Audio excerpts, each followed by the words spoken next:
Good afternoon. Welcome to the 43rd Annual Conference of the Private Care Association. My name is Joseph Ben-Simeon, and I am your national president. You might not know this about me, but I have three passions that I love. The first one is that I love baseball. You see, baseball is a game of statistics and strategies. Players don't get to just substitute in like any other sport. In hockey or football, you can have a player play, then sit on the bench, then come back. In baseball, it's the bottom of the eighth inning. Your pitcher is pitching a almost perfect game. He's given up one run, and do you keep him in or do you substitute him for someone else to hit for him? And so it's a game of statistics. So one of my favorite passions in life is baseball. As a matter of fact, there was a post on Facebook that someone said, who would schedule the World Series during the most important election of our lifetime? And I responded, I agree. The World Series is more important. My second passion is the science of politics. You see, I'm fortunate. I got a degree in political science, and I actually got to run for public office. I actually got to run a campaign both for the United States Congress and the Florida House. And when you Google my name, if you get bored and you want to do that, knock yourself out. When you Google my name, Google says Joseph Ben-Simeon, and there's a picture of me, and it says politician. And some of you might think, well, that's derogatory to be a politician. Yeah, that's the same kind of people that think that baseball is not a real sport. I'm not worried about that. And so I love baseball and I love politics. My third passion is this trade association. For the last 18 years, I have not missed a meeting, a board call, a volunteer request, a lobbying trip, an opportunity to contribute to our political action committee. I've done 2 tours of duty as your national president. I've served 4 consecutive years as your Florida chapter president. And during my leadership, an annual lobbying trip to Tallahassee was created. For the last 18 years, I have not missed a lobbying trip to DC. Oh, and yes, I was the first person to make sure we had a lobbying trip in DC, either during our national conference or as a separate trip. That reminds me, our lobbying day flying in DC has already been scheduled, and it's going to be 2021 from March 9th through March 11th.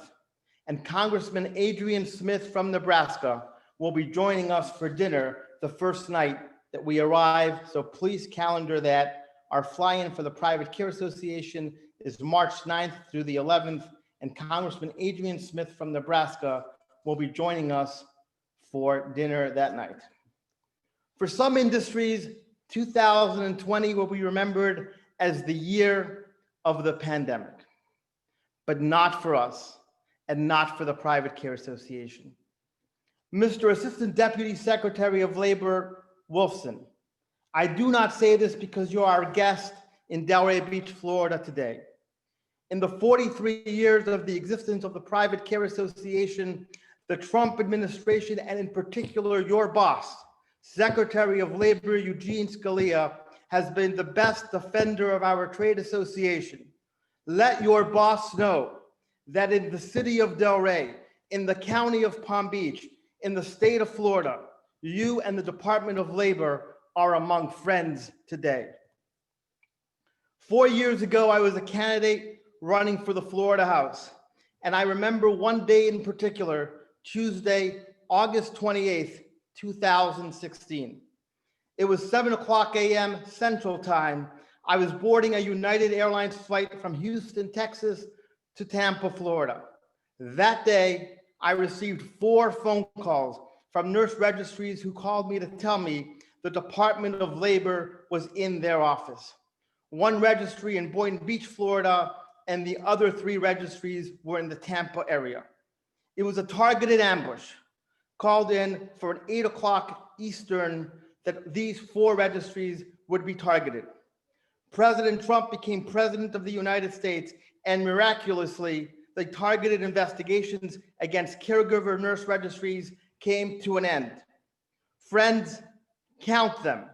Between August 28th, 2016 and January 20th, Inauguration Day, there were 16 nurse registries that were targeted by the Obama-Biden administration.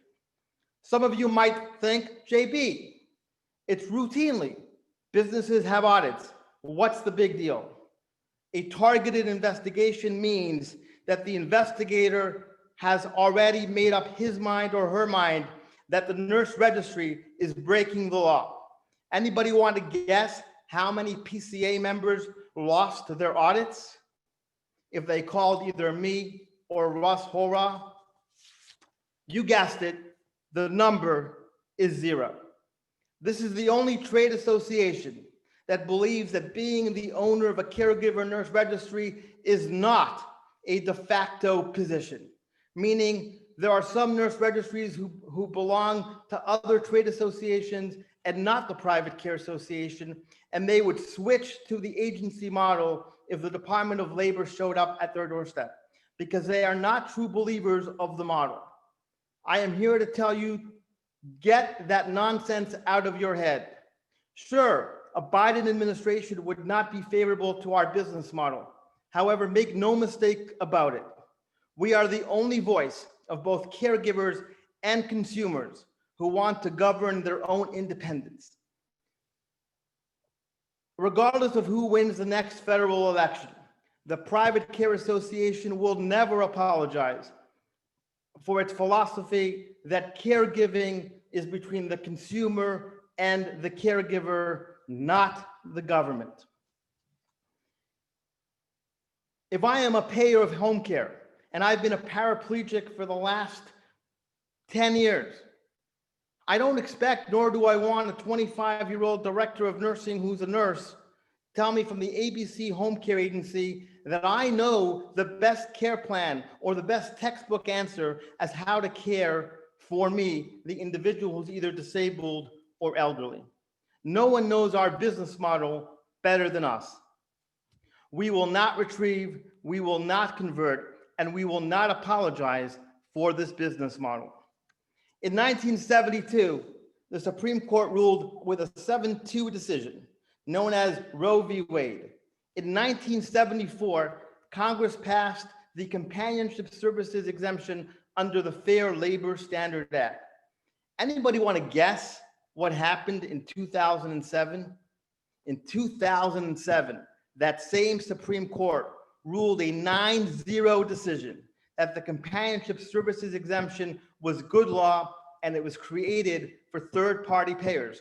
No, friends, not a 6-3 decision, not a 5-4 decision, not a 7-2 decision, 9-0. That means that regardless if they were appointed on the bench by a Democratic president or a Republican president, it was a 9-0 decision that it was good law. And with the stroke of a pen, the Obama and Biden administration put 55 million Americans hostage in their own home when they got rid of the Companionship Services Exemption.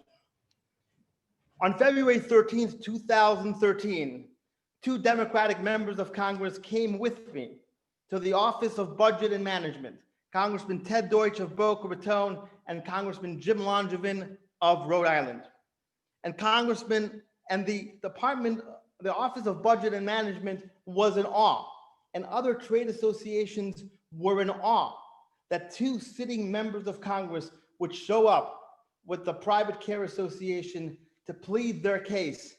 As Ted Deutsch said, and I'm quoting directly from the transcript, Ted Deutsch said, "I believe that caregivers should get $9 an hour, but not on the backs of the people I represent when it would become $13.50 an hour if the Companionship Services Exemption were to be taken away."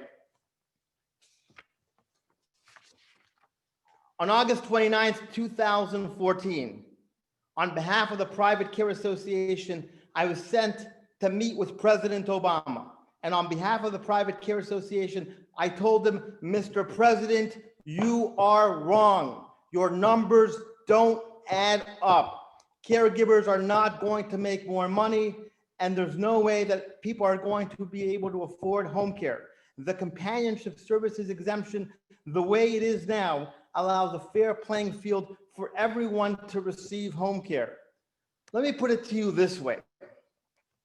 Before the exemption was taken away, the average cost of home care in someone's home was $180 for live-in care. Once the exemption was taken away, the average cost for someone who falls in their home because they don't have round-the-clock care and now have to go to the emergency room to be checked out, Medicare pays on an average per day. Every time someone goes to the emergency room, you're ready? Not $180 a day, $5,336 a day. The numbers are simple. In order to maximize people's independence, they must be able to remain at home with the same caregiver. During this pandemic, I spoke to our colleagues who represent home health agencies, the home health agency model, and I suggested that we sign a letter to the Department of Labor. We send them a letter telling them, please, Secretary Scalia, please bring back the companionship services exemption, at least during this pandemic, so people can have continuity of care in their home. And I was told by my fellow colleagues who represent the employee-based model that I would be ill-advised to send such a letter to the Secretary of Labor. So anybody who knows me, if you tell me not to do something, there's a good chance I'm probably going to do it. And we sent the letter to the Secretary of Labor, and we got an article published in Newsmax, and all we said was, again, the numbers don't add up. Having the same continuous caregiver allows you to limit the spread of the coronavirus. However, again, when the Obama-Biden administration, with the stroke of a pen, repealed the companionship services exemption and ignored the Supreme Court decision, 55 million Americans became hostage in their own home. I don't want to be ungrateful or sound ungrateful, Mr. Secretary Wilson. And so I want to show gratitude for what the Trump administration and Secretary Scalia has done to date. We received the Field Assistance Bulletin. We've created a cohesive definition of what it means to be an independent contractor through harmonization. We've created a culture in the Department of Labor that believes that small business inherently does the right thing. And your initiatives, it's better to educate than litigate. However, I must ask that the Department of Labor and the Private Care Association, even though my presidency will end by 3 o'clock tomorrow, we cannot let up. We must ask that the companionship services exemption be restored. Before I conclude my opening remarks, I would like everyone who's virtually to please stand up. Those of you who are here in Delray, you can stand up as well. This is long overdue. Our trade association fights above our weight because for years, there's one person in our trade association who loses sleep about the fairness of what we advocate. And that person is one of my mentors, one of my most trusted advisors, and one of my best friends, Mr. Russ Holroth. On behalf of the Private Care Association, Russ, we want to introduce you, we want to present you with a token of our appreciation. And so this is for you, for all the sleepless nights on our behalf. Thank you very much. Laura, you would like to read the plaque that you so nicely put together for him. Certainly. With our greatest appreciation, we present Russell A. Holroth this award in recognition of your tireless service and dedication to the Private Care Association. Thank you very much. You're very welcome. Thank you, Russ, for all that you do for us. My pleasure. And now I would like to introduce, I believe Ally is up next. All right, Tom and Ally, You guys are up.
Hello, PCA.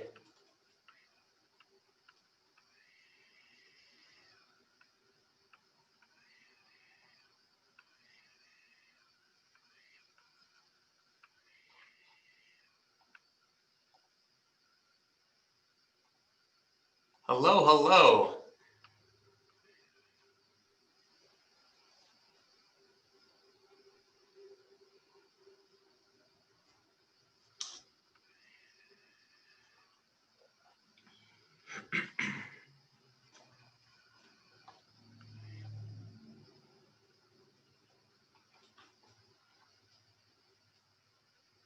All right, perfect. We are good to go. So hello, PCA. Thank you again for having me, allowing me to present. As you know, we are a proud sponsor and official sponsor of the PCA. I was actually hoping to be there in Delray. Unfortunately, I have a sick family member, so I wasn't able to make it in person, but certainly looking forward to continued partnership with the PCA, and hopefully we get back to some sense of normalcy soon and can get back in person with the PCA conference. So looking forward to talking to everyone today. I did want to quickly review my agenda for our presentation. So I wanted to talk a little bit about Ally, who we are as a company, talk a bit more about our software platform that's designed for registries. The second thing I wanted to talk through are the areas that we see registries continue to struggle. So as we talk to different registries across the country, some that are PCA members, some that are not, we continue to see the same themes that registries struggle with on a day in and day out basis. I also want to talk about some key software features that we have in Ally that will facilitate best practices and compliance. And then last but not least, we have a new mobile app that we're really excited about that I think will help streamline operations and change the way caregivers are able to interact with Ally's software system. So first off, a little bit about myself. I am the founder and CEO of Ally. We are the first software platform that's designed for home care registries. I've spent many years developing complex software systems and been involved in many software projects. I am a proud Drexel University graduate. So Drexel Dragon from here in Philadelphia. Our office, by the way, is just outside of Philadelphia. And I really do love home care registries and the gig economy in general. And when I came to learn about registries years ago, I've always felt like there's not been a software platform that really addresses the needs of registries, which is why we went out and designed Ally. A little bit more about Ally as a company. So I keep saying that we are the first and only software designed for registries because we are the first software platform that was built from the ground up with registries in mind. And we also are all-in-one. And so all-in-ones means we have full scheduling capabilities, so you can keep schedules for your clients and caregivers. We do have electronic visit verification, so caregivers can use our mobile app and telephony system to track their time and activity details. We also handle all of the client billings and payments to caregivers. So when you're using Ally, we have the client's payment method on file, and we are automatically charging their payment method on file each week, as well as paying the caregivers and paying the registry on a weekly basis as well. And we also handle claim submission. So if you have long-term care insurance clients, if you have Medicaid clients, Ally has the tools available for you to handle your claim submission directly within our software platform. A bit more about how it works in a nutshell. So when a client contacts the registry, the client can be set up in our software platform. From there, what happens is you can refer a caregiver to that client. Now, when the caregiver arrives at the client's house and is ready to complete the visit, they can do so using our telephony system or mobile app, where they can track all of their time and activity details electronically. As soon as that visit is complete, we receive the electronic visit data and process the payment for the client and to the caregiver on a weekly basis via direct deposit. And the same time we're paying caregivers, we're also sending payment to your registry on a weekly basis. So no more chasing checks, no more advancing funds to caregivers or waiting for payment on the back end. Ally's going to handle that for you on a weekly basis. Some additional benefits about us being the ones that are billing the clients and paying caregivers. First and foremost, it removes the registry from the payment stream. So allowing you to get an additional arm's length distance away from that payment stream between the client and the caregiver. And this will help to reduce your risk of being labeled the employer. Every Friday morning, the funds are in caregivers' accounts and caregivers' accounts via direct deposit. So no more waiting on those paper checks or worrying about advancing funds to those caregivers. At the end of the year, we are sending 1099s on behalf of the client. And importantly, that 1099 is not going to have the registry's name on them. So an additional compliance benefit where we're removing the registry from that situation. And then finally, we do have pre-built reports in our system that help with any registry audits, which includes up-to-date activity by client and information required that can be exported for an auditor if and when your registry comes under audit. The next thing I want to talk through are some of those areas that I was referring to where we see registries struggling and how Ally helps to address some of those issues. So we meet with registries on a daily basis, and many of them are PCA members. Many of them are not. And one thing that I've always been surprised about are how many registries are truly out there operating. It's more than you would think, including many different states where you might not think registries exist. And so in our travels, when I'm meeting with registries across the country, on the left-hand side here are some of the things that we continue to see these registries struggle with. And so the first one there is using multiple systems to manage their business. So this is using a different scheduling system. It's using a different system to handle billings for clients. It's using a different system to handle payments to caregivers as well. And so we always see registries struggling with using 2 or 3 different systems to manage their business. And in most cases as well, when they're using one of these scheduling systems, they're paying expensive software license fees on a monthly basis on a per client per month basis. And so what we've done with Ally is we've consolidated all those functions into a single software platform, and our platform is license free, so you'll never pay us a software license fee. The second area that we see registries struggle with are paper timesheets. I can't tell you how many registries I've walked into their office and there are just stacks upon stacks of paper timesheets. I think maybe even some folks sit on them as part of their desk chair. There's so many paper timesheets in these offices. And so with our system comes electronic visit verification. So we're eliminating those paper timesheets with caregivers clocking in and clocking out using our electronic visit system. The next line here is the fact that we are designed for registries. And when I say that we really are designed for registries, we developed the software with registries in mind from the get-go. And so I'm sure you're all familiar with different software platforms that refer to caregivers as employees or have the concept of client bill rates instead of the rate actually being negotiated between client and caregiver. And so our system is designed for registries, and that includes many safeguards that we have in our system that help facilitate compliance. Invoicing clients and waiting for payment 30 to 45 days later via check.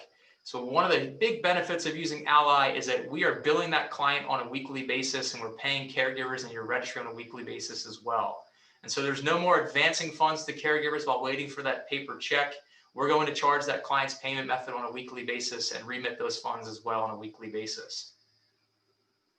And then the last line I want to highlight here is in regards to caregiver credentialing. And so registries that are not using Ally a lot of times are not up to date, are not following the rules with respect to caregiver credentialing. Our system makes it easy. So we have the ability to track a required documents list. Our system will by default track caregiver expirations, including notifying them if and when that expiration is about to expire. And so it really helps to make it easy to see when something or someone may be referred in a non-compliant manner.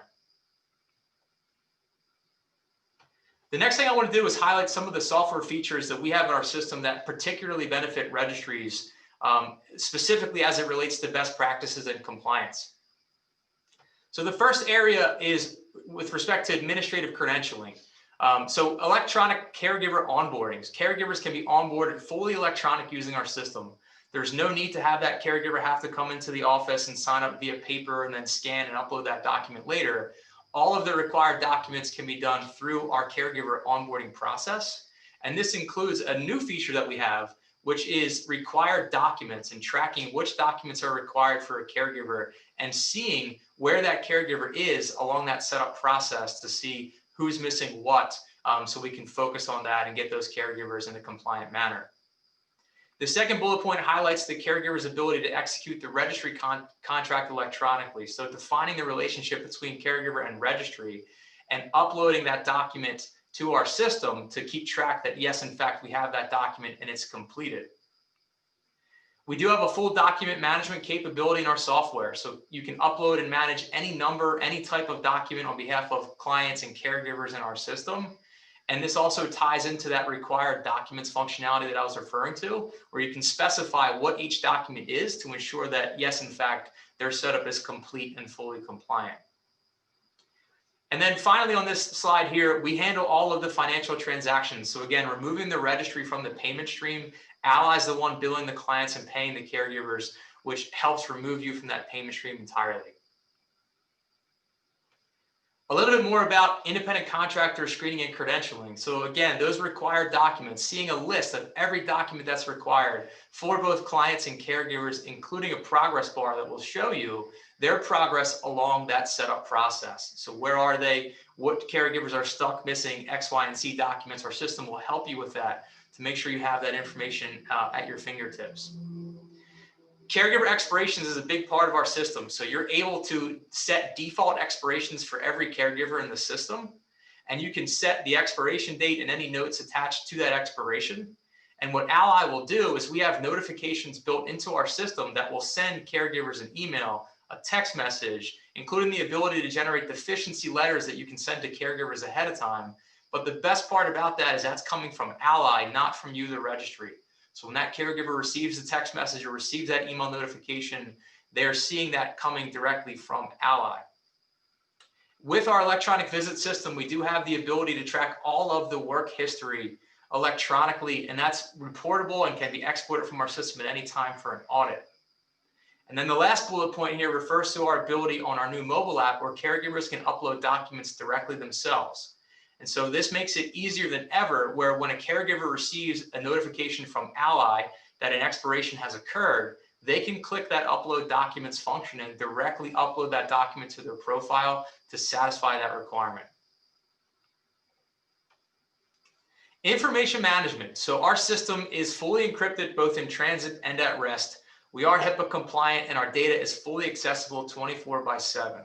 So Ally is a fully web-based application. As long as you have an internet connection, you can access Ally from anywhere at any time. So whether you're in the office or you're on vacation sitting on the beach, you can manage just your day-to-day just like you would, no difference with respect to your location.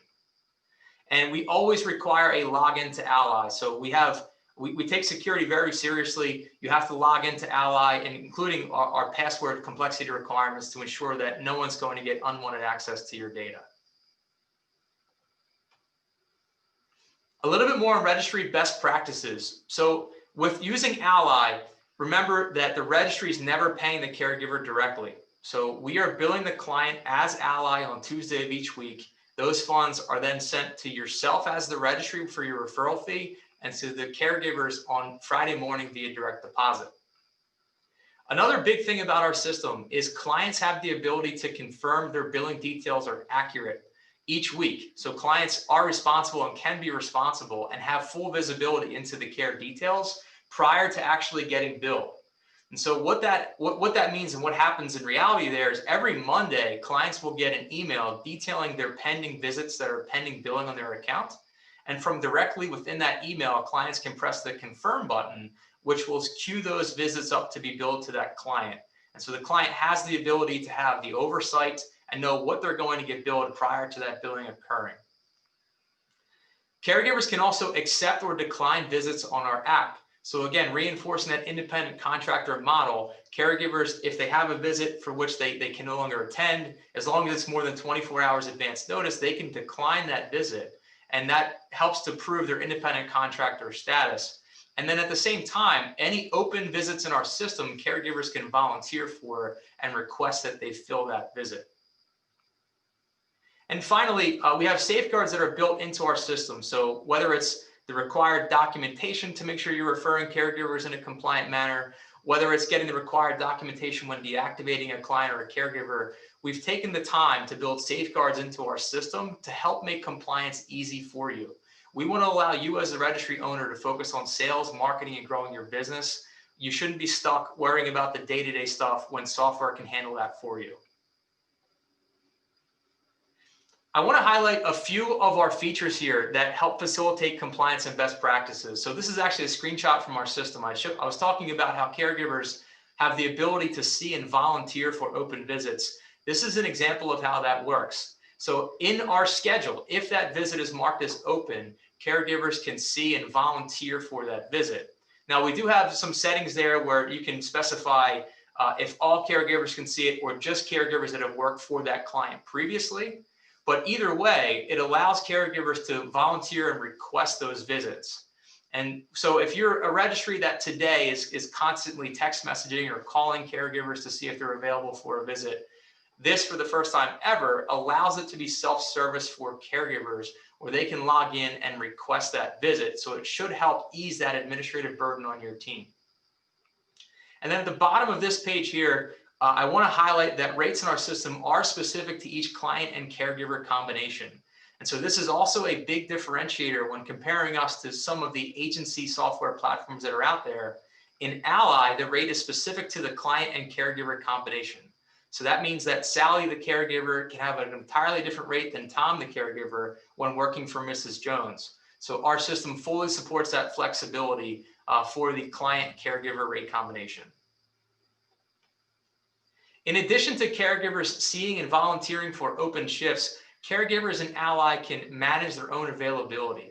So on their profile and through our app, they can log in and manage or toggle certain days that they're available to work or not work, including specific times of the day, as well as any vacation days or what I would call blackout periods where they don't want to be referred in that time period. And so this will translate directly into the schedule and notify you if you're trying to schedule something when that caregiver is not available. It also ties into another feature that I'm going to show you next, which has to do with caregivers' availability and matching them to clients.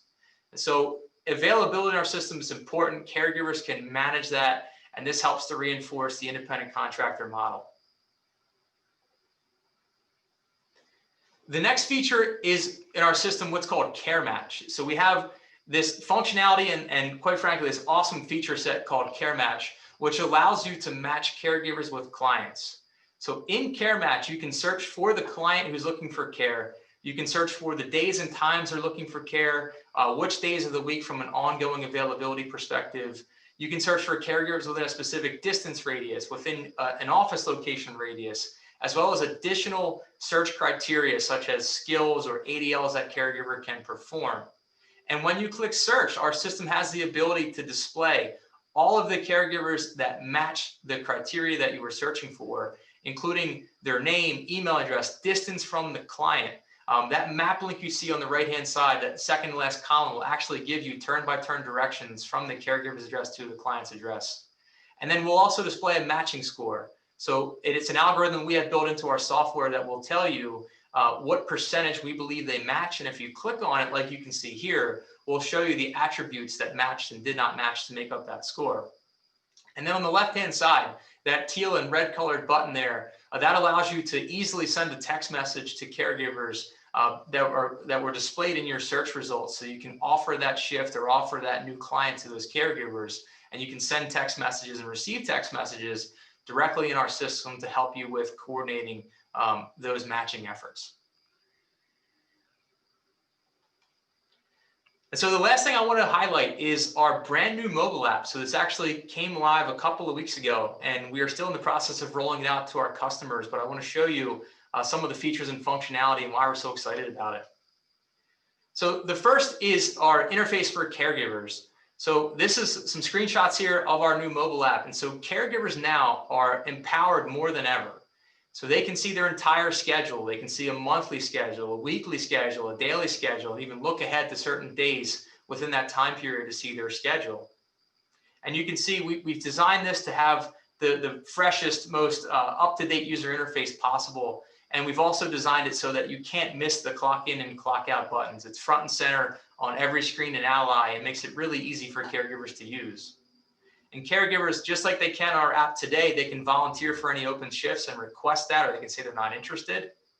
But the best, and I think the most game-changing functionality with our new mobile app for caregivers is what's called our offline clock-in capability. So for the first time ever, no cell service is required. Caregivers can clock in and clock out, and it will store that data on the phone until they reattach to a cell network later on. So for many of you that are using an electronic visit system today, where caregivers have issues with cell service, or maybe they're going to service a client out on an island somewhere off the coast of Florida, this offline clock-in capability allows for the first time ever for that caregiver to not require cell service. And so it's really going to eliminate, and there's going to be no such thing as a caregiver not being able to clock in because of cell service because of this awesome functionality.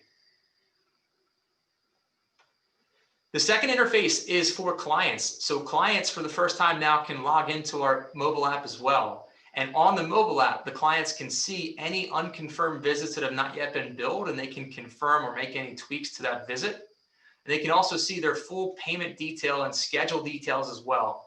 And so in most cases, it's not going to be the 90-year-old mom or dad that's using this application, but for their active son or daughter in a different state across the country, we view this as game-changing functionality as well. And so if I'm located in California, my mom's in Florida, using the Ally app, I have full visibility into those care details, and I can see what's going on with mom or dad, even though I'm so far away physically. And then the final interface is for registry users. So your office team now has the ability to log into our mobile app. And where this is mostly going to be used is for your on-call staff or team members over the weekend so they can stay connected to Ally. So they'll have the full capability to log in and see schedules. They can assign caregivers or offer open shifts to caregivers, and they can also communicate directly with caregivers through the application as well. So whether it's through text message or directly an in-app notification, you'll be able to monitor and keep track of caregiver schedules to see who needs to fill an open shift or what open shifts are available to fill. Your team members will be able to do that all using the app. Will no longer need a laptop or something along the weekends or over the weekends. They can do that all directly from our mobile app. So we're really excited about our mobile app. We think this is going to be a big game changer for the industry and for caregivers to be able to stay connected throughout the entire process of care. And so that's my last slide, last thing to present to you all. I just want to say thank you so much. We are working, and many board members use Ally for their software system already. We're excited to continue to grow with the PCA, and I just want to say thank you so much for the time and the opportunity to present to you all today.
Ally is the trusted software platform of home care registries nationwide.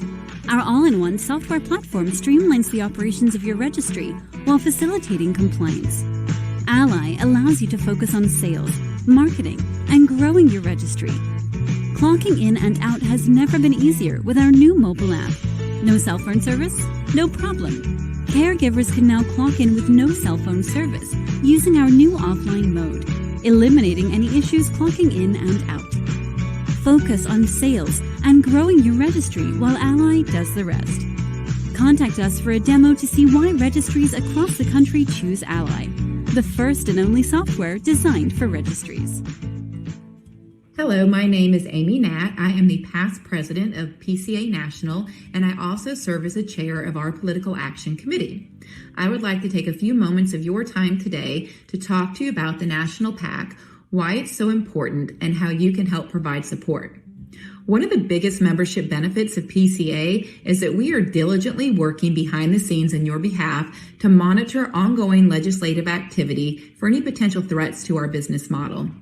The PCA legislative agenda not only works to preserve, but advance the registry model of care. Through the PAC, we are able to make connections with legislators and candidates who can help advance our agenda. We educate them on the importance of consumer-directed care through the registry model. The PAC is bipartisan. We have given to both Republicans and Democrats over the years. We support those who support us. We need your help. So how does it work? Each individual can give up to $5,000 a year to the Political Action Committee. Funds must be given through a personal, not business account. And while donations are not tax deductible, they are vital to our cause. You can write a check directly to the Political Action Committee. You can donate through the PCA website, or to make it easy, you can use the QR code you'll see up on your screen and donate to the PAC today. We need your help to ensure that our voice continues to be heard. Please consider donating to the PCA National Political Action Committee. Thank you so much for your time and enjoy the rest of your conference.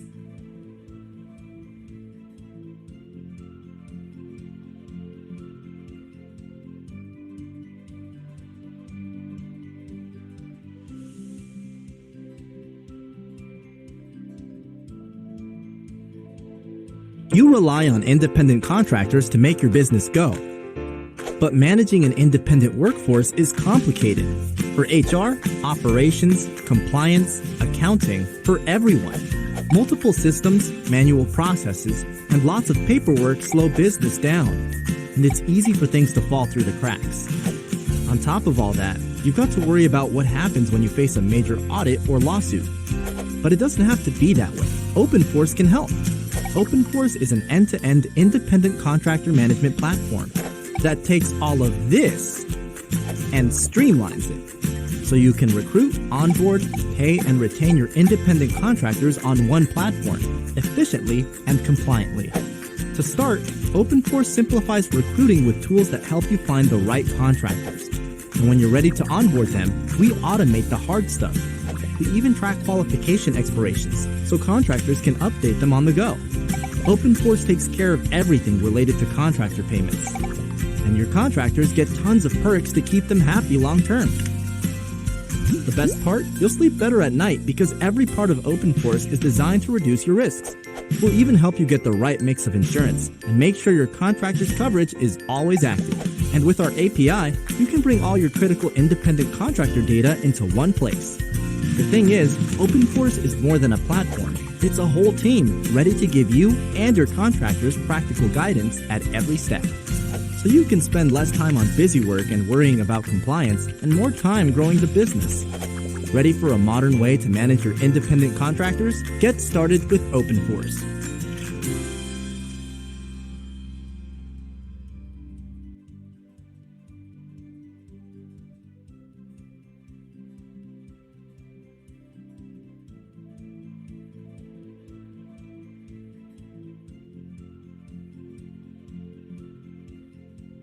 Because an EHR is such an integral part of our day-to-day operations, we want someone who is our partner. And that includes all of our lines of business: hospice, home health, palliative care.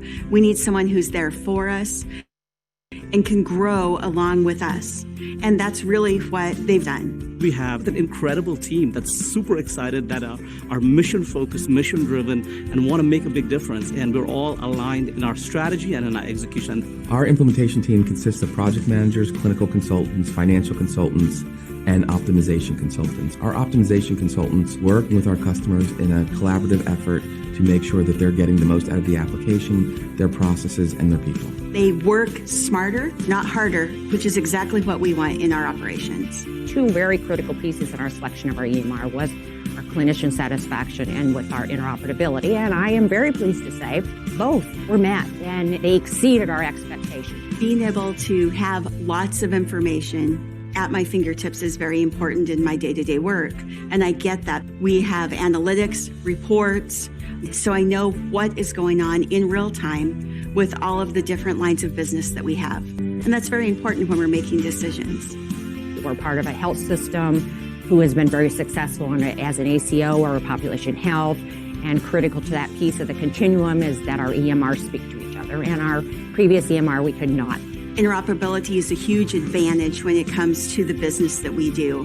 Being able to have records that follow the patient all the way through is very, very important. It's important to our partners, and now we have that advantage. We've got tremendous momentum. We've won the MedTech Award. Our rankings have tremendously grown, in the class rankings. And if you look at all of these things, we are so well positioned over the next couple of years, essentially, for us to be able to gain true market share.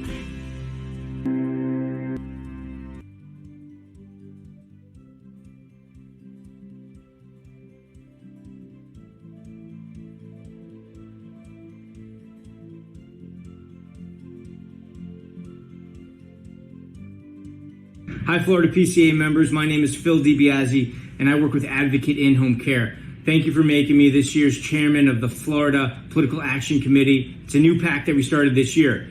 Now, you are all aware we've had a federal PAC for years, and we've been really effective at lobbying the Department of Labor on issues that are crucial to our industry. Well, this year in the state of Florida, we have some issues that are going to be equally impactful, and we need your support to make sure that we have a seat at the table. So here's what's going on. In 2020, a bill was passed. It's called the Direct Care Workers Bill. It's a large bill with 70 pages long, and it affects a large portion of healthcare in the state of Florida. But what's most important to registries is that it expanded the scope of practice for CNAs and HHAs. So now a CNA could do things like finger pricks, injections for diabetes, eye drops, blood glucose checks, things that normally only a nurse could do. So this expanded scope is good news for the state of Florida. It's good news for seniors. It lowers the cost of care. However, at the last moment of the legislative session, wording was changed to exclude registries from participating in this expanded scope. Now, only home health agencies can participate in the expanded scope. This creates a big competitive advantage. So we need your support to make sure that we could get in front of Congress this year and educate them on what registries do, how we provide equitable access to care, and how it's crucial that we're included in this bill. So we can't do it without your support. We can't do it without your contributions. Please consider donating by clicking the link below. We really appreciate it, and thank you for your contribution.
is the trusted software platform of home care registries nationwide.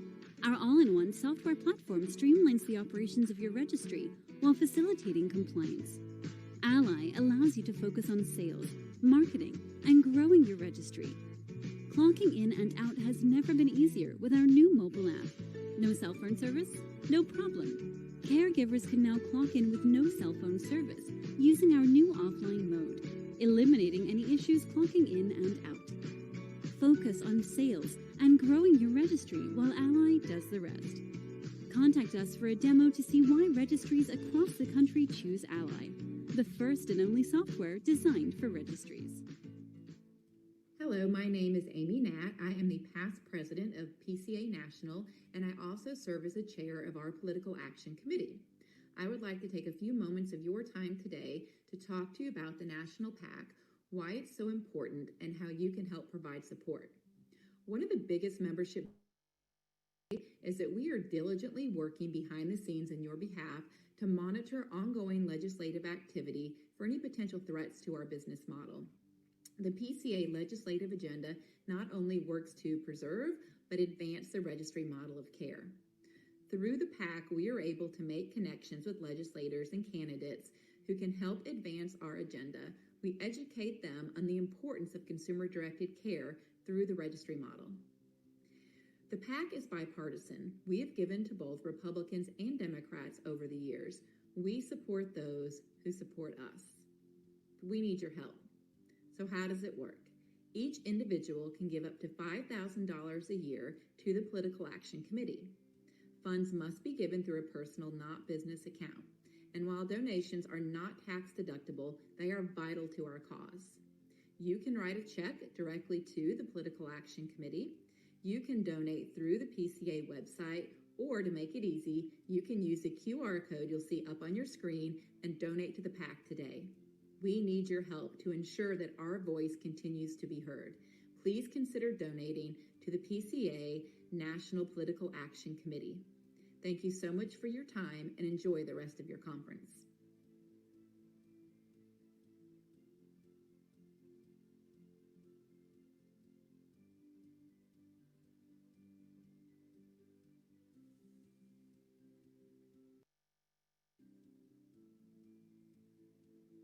You rely on independent contractors to make your business go.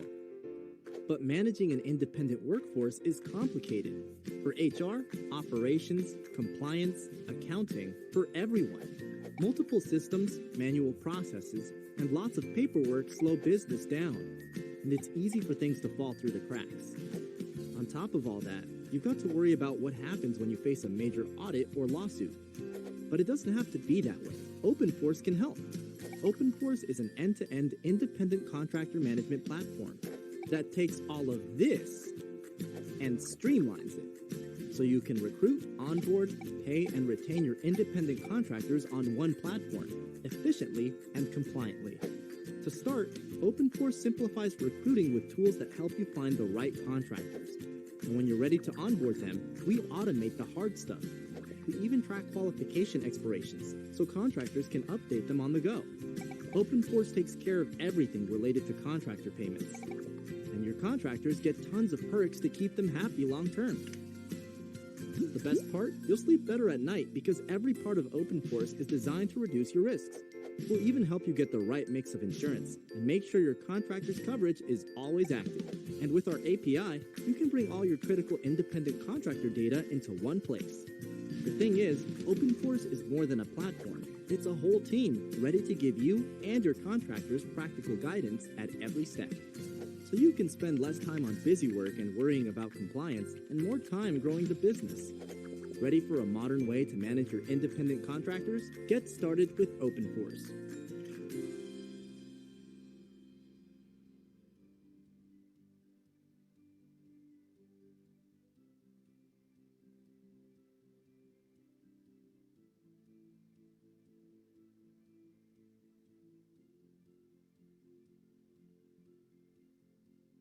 Because an EHR is such an integral part of our day-to-day operations, we want someone who is our partner, and that includes all of our lines of business: hospice, home health, palliative care. We need someone who's there for us and can grow along with us. And that's really what they've done. We have an incredible team that's super excited, that are mission-focused, mission-driven, and want to make a big difference. And we're all aligned in our strategy and in our execution. Our implementation team consists of project managers, clinical consultants, financial consultants, and optimization consultants. Our optimization consultants work with our customers in a collaborative effort to make sure that they're getting the most out of the application, their processes, and their people. They work smarter, not harder, which is exactly what we want in our operations. Two very critical pieces in our selection of our EMR was our clinician satisfaction and with our interoperability. And I am very pleased to say both were met and they exceeded our expectations. Being able to have lots of information at my fingertips is very important in my day-to-day work. And I get that. We have analytics, reports, so I know what is going on in real time with all of the different lines of business that we have. And that's very important when we're making decisions. We're part of a health system who has been very successful as an ACO or a population health, and critical to that piece of the continuum is that our EMRs speak to each other, and our previous EMR we could not. Interoperability is a huge advantage when it comes to the business that we do. Being able to have records that follow the patient all the way through is very, very important. It's important to our partners, and now we have that advantage. We've got tremendous momentum.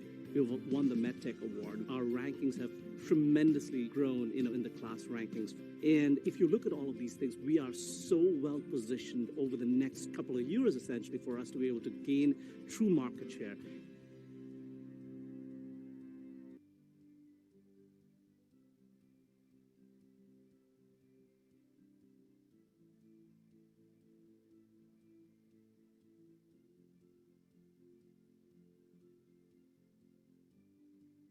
Hi, Florida PCA members. My name is Phil DiBiase, and I work with Advocate In-Home Care. Thank you for making me this year's chairman of the Florida Political Action Committee. It's a new PAC that we started this year.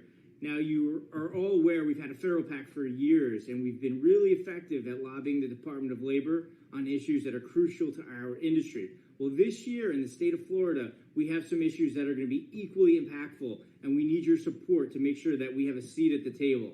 So here's what's going on. In 2020, a bill was passed. It's called the Direct Care Workers Bill. It's a large bill with 70 pages long, and it affects a large portion of healthcare in the state of Florida. But what's most important to registries is that it expanded the scope of practice for CNAs and HHAs. So now a CNA could do things like finger pricks, injections for diabetes, eye drops, blood glucose checks, things that normally only a nurse could do. So this expanded scope is good news for the state of Florida. It's good news for seniors. It lowers the cost of care. However, at the last moment of the legislative session, wording was changed to exclude registries from participating in this expanded scope. Now, only home health agencies can participate in the expanded scope. This creates a big competitive advantage. So we need your support to make sure that we can get in front of Congress this year and educate them on what registries do, how we provide equitable access to care, and how it's crucial that we're included in this bill. So we can't do it without your support. We can't do it without your contributions. Please consider donating by clicking the link below. We really appreciate it, and thank you for your contribution.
Hello, everyone out there. Sorry, we're having some technical difficulties.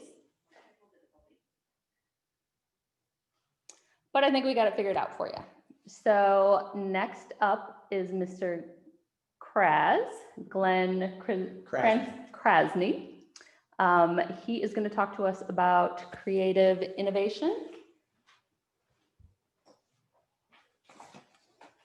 collaborative innovation, creative communication, and practices to better understood through improv and play. Is it me? Hi, everybody.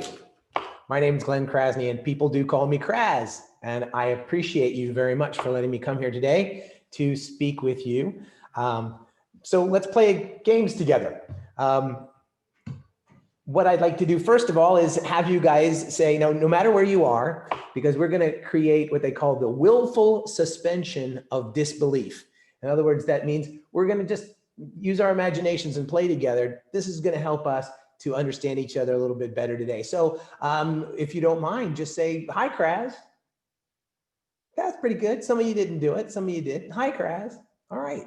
Well, we're going to start using this area that we have here. You know, you're in your computer somewhere, computer land, and maybe at your office or maybe at home. And I'm here behind this screen, you know, back here.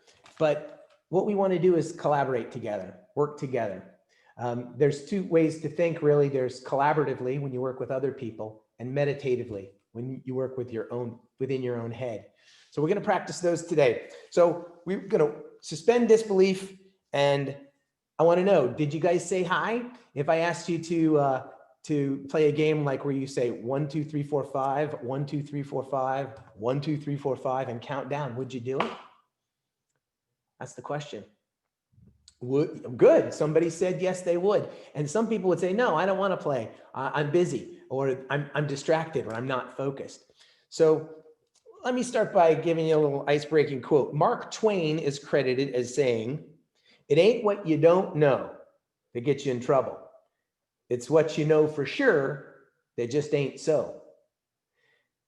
That's pretty true. And the funny thing about that quote is Mark Twain didn't say that. So who knows who did say it, but we don't know that for sure who said it. One of my quotes that I like to say is, the only thing that I'm 100% sure about is that I'm not 100% sure about anything. And that keeps our mind open, because if a person thinks they know everything, they can't learn anything.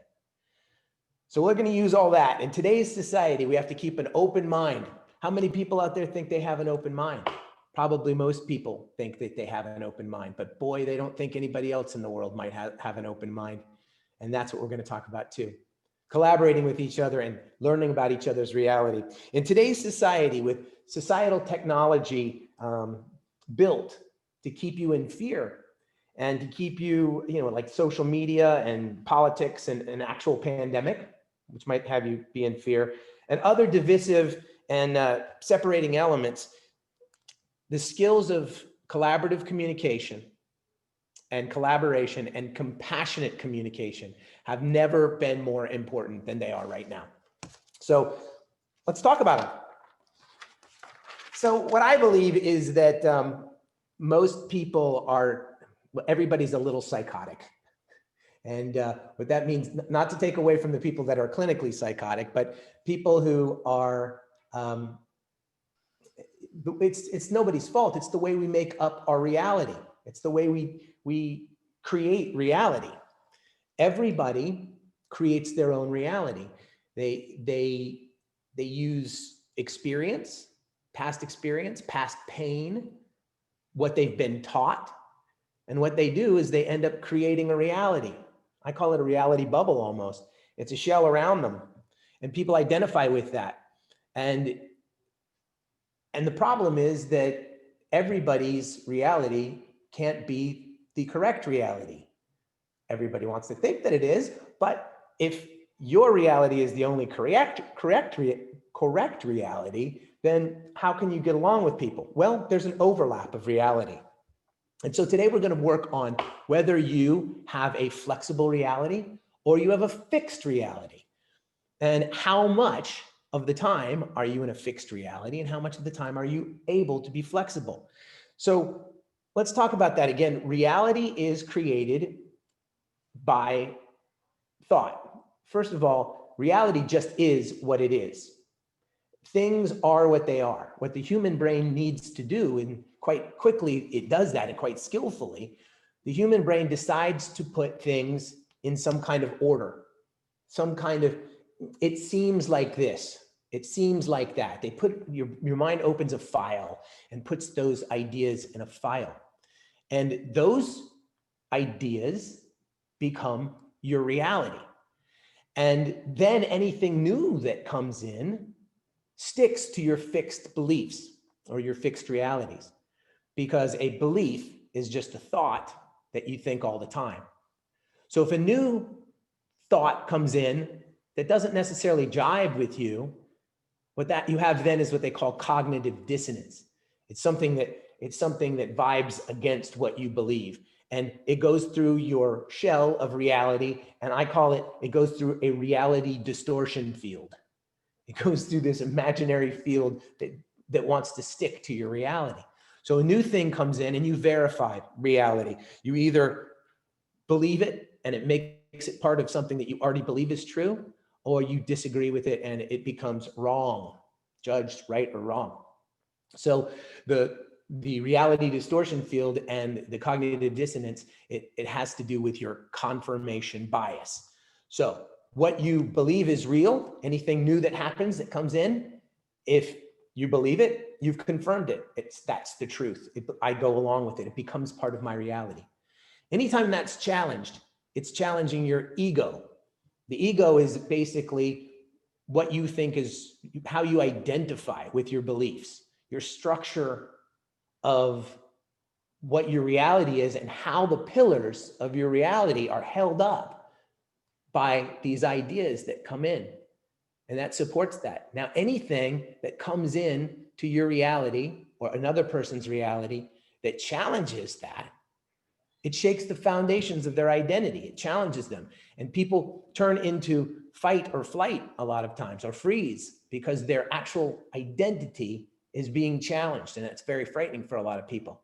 So you run into conflict. Reality comes here, and it conflicts, and people will end up disagreeing with you a lot. If you notice nowadays, more than ever, people are disagreeing with each other, they're polarized, and they're separate. Now, how can we get a group of people together that may have different balances, different thoughts and processes? How can we get them together to play together, to innovate together? And that's what we're here to talk about. We're here to talk about collaborative innovation, making something new or something repurposed together with other people, with me and you and other people in the screen here that I'm dealing with. There's people all over the country, but we're playing the game that we're here together in the same reality, in the same room. We've willfully suspended the disbelief that we're in different computers and different rooms and all over the country. So now that we've talked about why people are basically psychotic a little bit, and also, how with everybody walking around with an idea that their reality is the only true reality and other people's reality bounces off their egos sometimes, how can we get together and do anything together? How do we do that? Well, let's break it down first of all to communication. Why do people communicate in the first place? Why? Let's talk about it. So let's say there's person A, and if you want to take a note and do this, you can draw an A in a box and circle it. That's person A. And person A is in that circle, and you could draw B over here and circle it, and that person is over there. Why would person A communicate with person or group B? It could be a lot of reasons, but the answer is they need something or want something from the other person. Babies cry to get stuff. Flowers smell good for the bees to pollinate them in their colors, beautiful colors. So there's a reason that A communicates with B, and that's to get that objective. That's to get that feedback sent from B back to A. It's the only reason. except for one. The only other real reason that people communicate with each other, I believe, is called loving kindness. Loving kindness is the only kind of communication that is sent out to other people without an expectation of a return, if it's done right. But that's another sermon. Anyway, so loving kindness goes out without the expectation, but other forms of communication, a message is sent to get that objective sent back from B. So if we understand that, it kind of looks like A has an arrow that points to B, and then B has a return arrow that gives or satisfies A, the result. And if it works, if B gives A back what they want or what they needed, I call that a complete transaction. It's an effective or successful communication, or an effective and successful transaction. And that's what we do when we try to communicate with somebody. We send a message, and hopefully those people will respond with what we want. There's many things that can break down that communication. I'm going to go in a little bit more detail about that. If we already know that A sends a message to B and B sends an answer back, and then we have successful communication, and that's a successful transaction, I'm going to utilize what Eric Berne in the 70s called transactional analysis. Now, with transactional analysis, you still have the A and the B, but each A and B has three components. The first component, if we can draw circles, if we did that, P is on top, it stands for parent. A is in the middle, it stands for adult. And C is on the bottom, it means child. So you have a parent, an adult, and a child. With A, and B has a parent, an adult, and a child. Now, psychologically, those are just communication terms. Now, there's many variables that go with that. But if we break it down into those parent, adult, and child for each person and how we send messages back and forth, we're going to find out to become better communicators on how we send messages so the receiver of the message is more likely to give us the response back that we want. Now, regular communication that is just factual information communication goes from A to A. It means from the adult to the adult. So factual information, non-weighted psychological information. Just what time is it? It's 6 o'clock. Okay, so A wanted to know what time it was. B heard the message and responded back with the correct answer. That was a successful, effective transaction. However, if they're sent from, let's break down the parent, adult, and the child. The parent is an authoritarian position. You need to, you have to, you should, you ought to. That's an authoritarian perspective. If A sends a message from an authoritarian perspective to B, who's not expecting an authoritarian message to be sent, oftentimes that will form conflict in the reality of B, the receiver of that information. This happens all the time. You all work in healthcare, and you know that if a child of an ailing adult tells their parents, Mom, Dad, you need to do this, you should do this, you ought to do this. If that child sends that message to a parent, it's going to be met with conflict because it distorts in their reality what's supposed to happen. Their identity is threatened. The parent's identity is threatened. It's hearing a message that is cognitively dissonant to the one that they want to hear from their kid, which is usually something that I need something or just factual. Remember, parent is an authoritarian position. And if a child sends a parent message to a parent, it can conflict with them and cause chaos inside their reality bubble, which will cause an ineffective communication. And you've seen it probably thousands of times, or hundreds of times at least. But if you went to the doctor, all right, now let's say you're A and you go to you're the person A, and parent, adult, and child, and you go to the doctor and you send a message to the doctor, Doc, what's wrong with me? And the doctor goes, oh, I'm not really sure. We should maybe ask some other people. And they don't have a very good answer. If they don't have an authority, you need to take this medicine. This is what you have. And they come to you with an, I'm okay, you're not okay. That's how Eric Berne separated it. If a person sends a message as the parent to the child, it means I'm okay, you're not okay. And that oftentimes, unless it's sought after by the person that's asking the message, is rejected. All right, so enough of my psychological mumbo jumbo here, but think about how you send messages or anybody sends messages to somebody else. Is it packaged in a way that's going to be accepted? And is it packaged in a way that's going to be treated, vibe with their reality in a way that doesn't conflict with it and cause it to go to the reality distortion field and decide that this is against what I want? So you basically understand that idea. Now, people have what they call, especially folks that have dementias and mental illness, memory problems, they have what they call anosognosia. And anosognosia is a big term that means the inability to recognize a shortcoming. The fact that you don't know what you don't know. That happens a lot of time with memory loss. People who have memory loss, it does not compute to them that they have memory loss.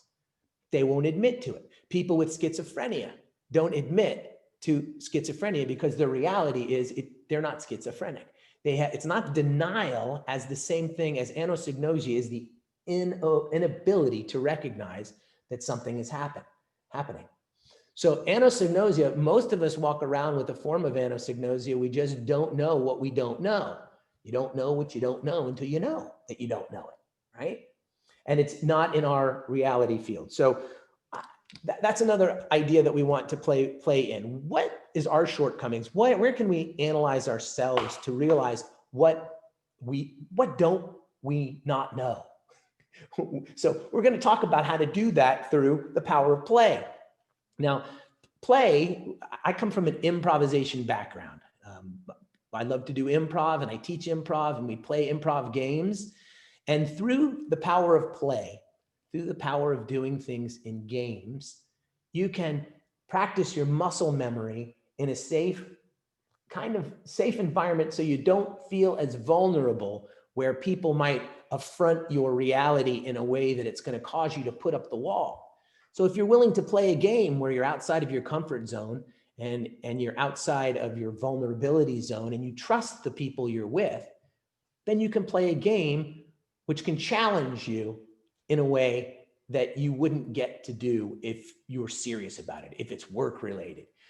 And so hopefully, one of the things you guys can take with you is how, as team members of whatever company you're with or with clients, you can learn to change your reality a little bit and think about communication and conversations more like play, more like, let's talk about the play.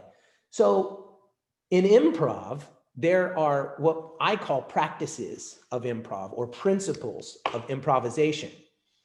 It's not quite the same structure as a rule to a game. A rule to a game is something that you have to do this and you have to do that. Well, improv has these principles or practices. And with these principles, it's like a basketball player needing to know how to dribble the ball or to pass the ball or to shoot the ball. Or as JB would say, it's for baseball, it's about knowing how to swing and how to throw the ball and how to catch a grounder. But more than anything, it's about your other teammates too. Being able to watch where your teammates are and what they're doing and to know if they're open and to be able to get the ball to them. So those are the practices and principles of improv. I'll break them down for you so you can practice them in your own life and your own skills. And maybe you'll come out and do improv and see improvisation. Improvisation is not as scary as some people think it is, because guess what? You're improvising every day, all day long. You improvise almost every conversation that you have, and the world outside doesn't give you a script. Things change constantly. So if you practice the principles of improv, you are more likely to be able to handle situations, adverse situations, and be able to do something about it. So let's break down some of the principles of improv. They're in no particular order because they're all really important. But first and foremost, one of the things people say, and they hear about improv all the time, is yes and. So the yes and in improv is being able to get into someone else's reality and hear what they're saying and not instantly put up that defensive wall of that's not real, or that's not right, or negating. So we call it improv. When you're given a suggestion, if your teammate, the player you're playing with, says, no, that's not right. Here's a bowl of spaghetti. And you go, no, that's a ticking time bomb. Well, that might have been interesting, but that's not the suggestion I gave you in the first place. So they didn't yes and, they negated it. So are you a negator? Are you somebody who, when somebody brings up something new, are you somebody who right off the top of your head says, no, can't be done. No, you're a no person, or no maybe, or a yes, but person. So we'll talk about paying attention to what comes out of your mouth and what goes through your brains when you're challenged with something new or different. So principle number one, practice number one is yes and. What yes and means is accept the reality that someone comes in with. And the and is to give more information, add to the conversation, become somebody who gives a gift back to the other person that they can use to happily complete these transactions of communication. Okay, so sometimes you're not going to agree with everything that somebody says, but to be a practitioner of yes and takes practice. It's a skill to be honed and crafted. So principle number one of improv is yes and. The second principle of improv, and mind you, for me, these go way beyond just games that we play or something I do on the weekend. It has become a way of life for me. And for a lot of people that I know who've tried improv or used these principles and practices of improv, it has become a foundation of so much better communication and collaboration. Okay, so number two, again, in no particular order, is focus and awareness. We're going to talk a little bit more about the details and depths of awareness, but focus and awareness is principle number two. Being able to understand what you're paying attention to. Now, right now, I'm focusing on a camera that's in front of me that has a green and a red light on it, and I'm focused on it. But my attention, my awareness is talking to you guys. I'm sending all my awareness and my focus to you. I want it, and I'm focused on what I'm saying and what I'm doing at the same time, but that's focus. Focus is that spotlight of awareness. Where is that spotlight? Is it drawn tight on something specific, or is it a broader sense of awareness? You have the ability to practice that. It is hard to, when you start out, if you've never done any awareness practice, your mind jumps back and forth into different thought patterns. Your brain is an amazing tool that can be used for your benefit, but it can also be very distracting. And when we communicate, we need to be focused. So remember, the opposite of focus is distraction. So are you distracted right now? Is there something in your room that's distracting you? Are you distracted by somebody with you? Are you distracted by the phone? Are you distracted by your dog licking your leg? Or are you distracted by your texts? You got to text somebody, or emails coming in. All of those may be happening right now, but are you aware that you're doing it? I'm talking, we're here. So if we're playing together, the best way to play together is to stay focused on the other person that you're playing with. So that's focus. Now, awareness is the understanding of where you are focused, what you are focused on, how to bring yourself back to being focused on whatever you want to be focused on. That is so important, that awareness. And we'll talk a little bit more about awareness in a second. So number one, yes and. Number two, focus and awareness. Number three is listening and responding.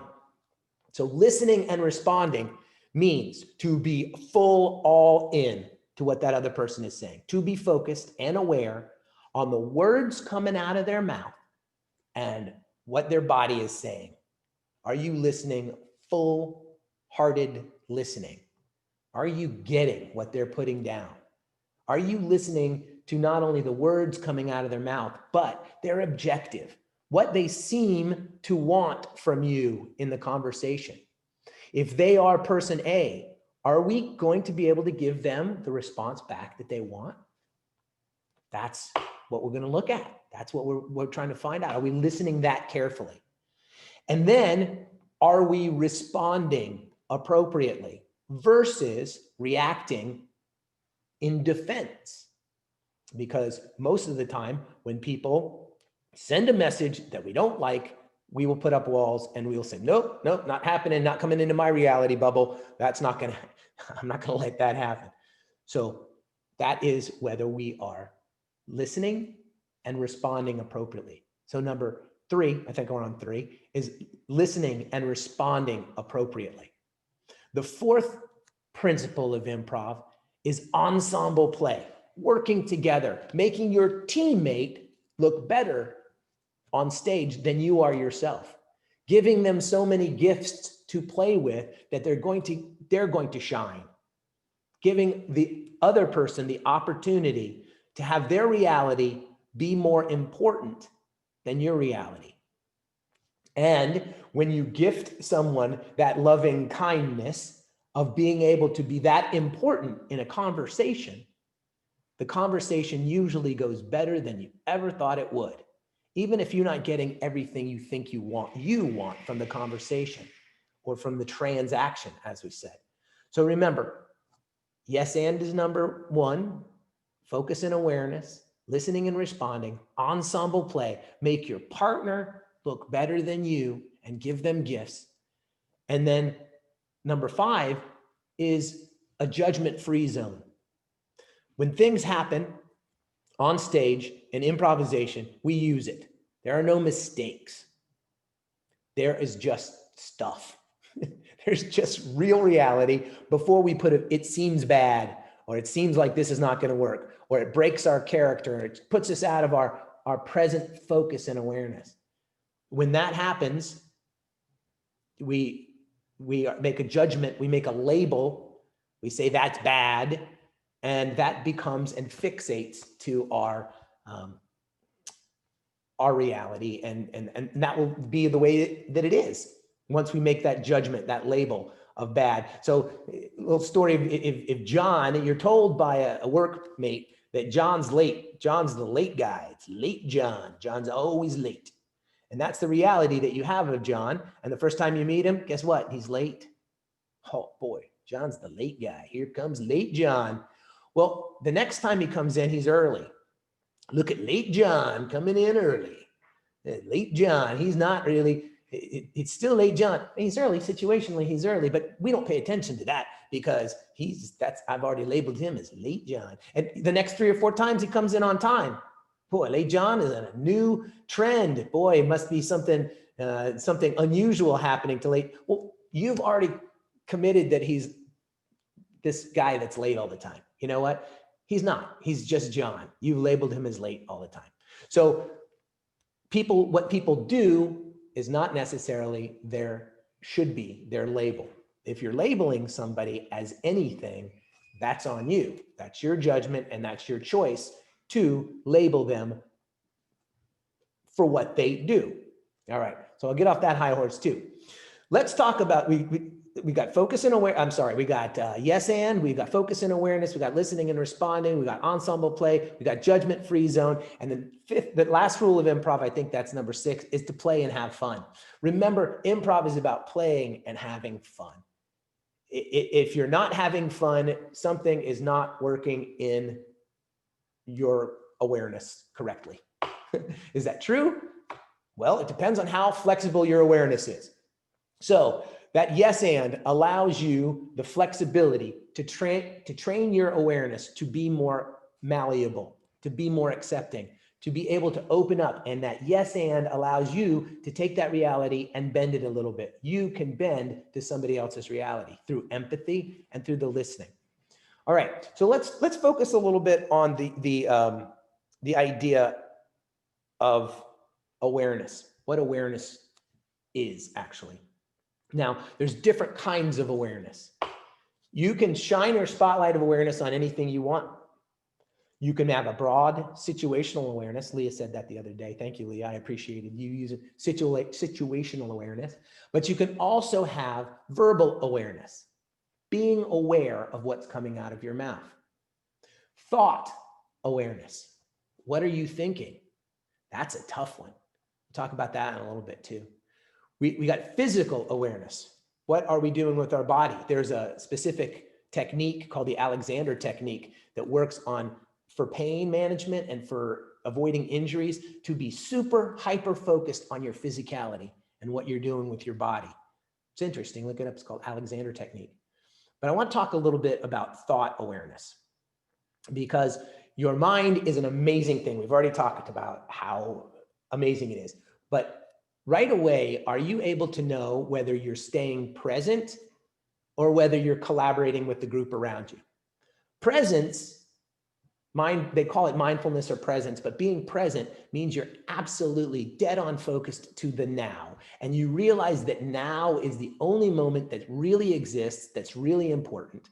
And you focus on the present. You're able to have goals in the future, and you're able to remember your past. However, if you're in the present and focused, the future is something that you can just set steps to accomplish. And looking backwards in the past, it's just, what did I learn from the things that happened in my past versus them controlling my thoughts. Now, if you're not in the present, your mind goes into another space. It's called the default mode network. Sounds technological, but it is. The default mode network is what happens to your brain when it goes on kind of on autopilot and you aren't aware that you're focused on the present. The default mode network, and you guys have experienced this, every one of us has experienced this. The default mode network is like when you're driving down the road and you're thinking in the past about something that happened and how it's going to affect something in the future. So it's this imaginary time travel method. I oftentimes in improv, I say, where are you? Where have you time traveled to? Are you aware of where your mind has gone, where your thought has gone? Have you gone deep in the past and you're looking at the pain or the experience in the past? Have you traveled that way? Or are you in the future with anxiety or worried about what's happening in the future? Are you aware of it? How focused are you on your thoughts? How able are you to be aware of what you're thinking, to know what you know? So the practice of awareness is being able to sense when you've shifted. I call it time travel. When you've gone from the present into the default mode network of the past and future. Because remember, the default mode network is the thing in your mind that wants to fix problems. And it works really well. It works so well that it sometimes creates its own problems just to give it something to do. And that default mode network works.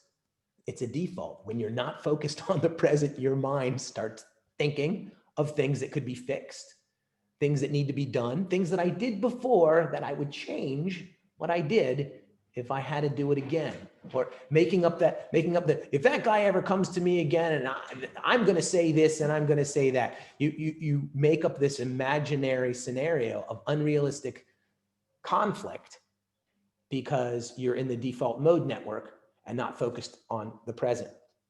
It's not always a bad place, but that's where I talk to you about innovation, but meditative innovation. That's when you're working just in your head on problems to be solved, on things to be fixed. That's meditative innovation versus collaborative innovation or collaborative work, which is dealing with other people. So the thing to do when you're with other people is stay out of the imaginary play place of the default mode network and stay in the present play place of how you're dealing with the person across from you, the A or the B, to be aware of what you're saying when you say it. Did I say that sentence in an attacking way? Did I say it in an authoritarian way? I can see their response, their physical response from it. So are you able to be focused and aware of what the other person is feeling, saying, and you to be able to see if you're aware of what you're focused on, feeling, and able to do? All right, so let me just check my notes. All right, so there you have the ideas of improvisation, the ways to play, the different ways to think about the principles of improv and focus and awareness, whether it's situational awareness or whether it's thought awareness, how to catch yourself. The practice, it becomes a practice. And that's what I would hope you would take away from today's talk is how can I practice and become a practitioner of that awareness to better make choices when dealing with other people, to avoid necessarily causing them to shut down their reality bubble so much that you just bounce off of each other and you don't actually collaborate. Where you got two, like my tie. I don't know if you can see my tie. It's like two rings that have concentric circles that actually join in the middle. And there's some parts of each other's reality that you can share and play in, just like we've been sharing and playing today, unless you've been playing on your computer or on your cell phone. Hopefully we've been playing together. I would give you that homework. I would suggest that you practice, find a way to practice that mindfulness and be aware of when your mind shifts from present awareness and present focus to time traveling in the past. Because you're a time traveler, your mind's ready to do that, to bounce forward or backwards at your leisure. Now, also, we're going to talk about your personal agenda. We're going to, that's barriers to communication. I know I'm getting close to the time, so I want to scoot through some of these next ideas. What keeps us from being successful? All right. I blame it on if I didn't get what I needed from a conversation. If you don't get what you need from a conversation, it's way too easy to blame it on the other person, to blame it, that person wasn't listening, they weren't focused. If you take and skillfully utilize the techniques of improv, you will take more responsibility for how you send your messages to other people, to be more skilled at sending messages, to collaborate better, so it will avoid the tendency for the other people to reject it as easily. Being able to shift your reality to vibrate on their frequency, so to speak. So there's not so much met with rejection. So some barriers to the successful communication are your personal agenda. If you come in with the you have to, you need to, you should, or you ought to, that personal agenda will be read and smelt and felt by the other person, and you are more likely to be shot down or rejected.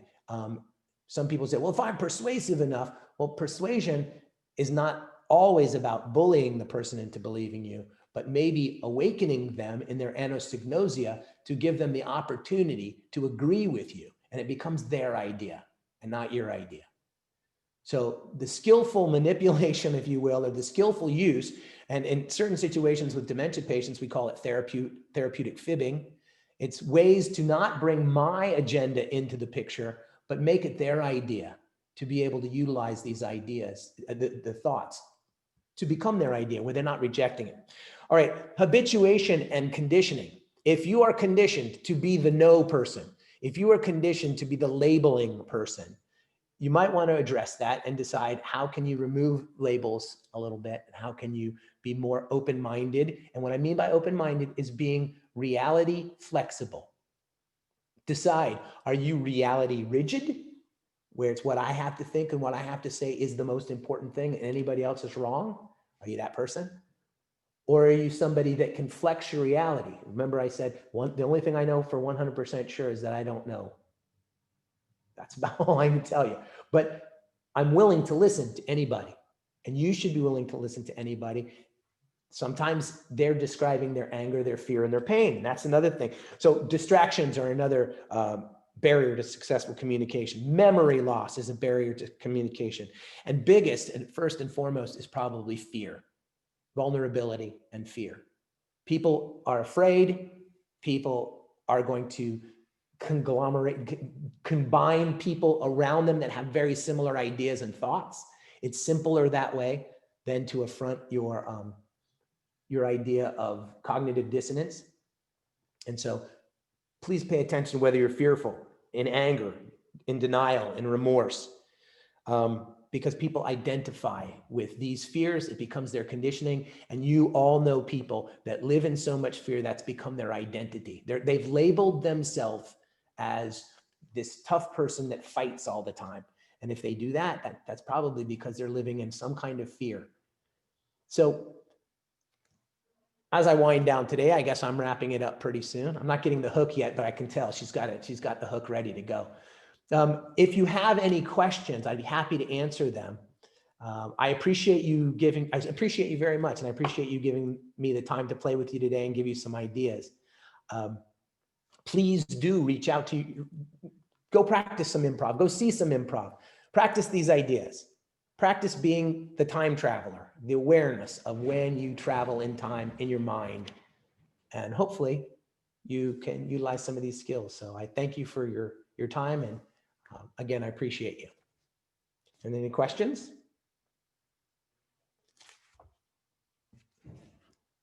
I don't see any at this point. I may have bored some. Oh, wait, I got a thanks. So there are people out there. So yeah, normally in this part of the presentation, I would bring people up and do improv games with each other. So the games that you can play for verbal awareness is getting a partner together, you and whoever you're playing the game with, and practice saying yes and before everything that you say. So your friend, your partner says, it's a tough day today. And you say, yes, and I've got a lot of things to do. And they say, yes, and so do I. So what it is a practice of saying yes, and that's a verbal awareness game to play using the principles of improv. Another one is an active listening game, is where you repeat the last thing that everybody said verbatim before you say the next thing.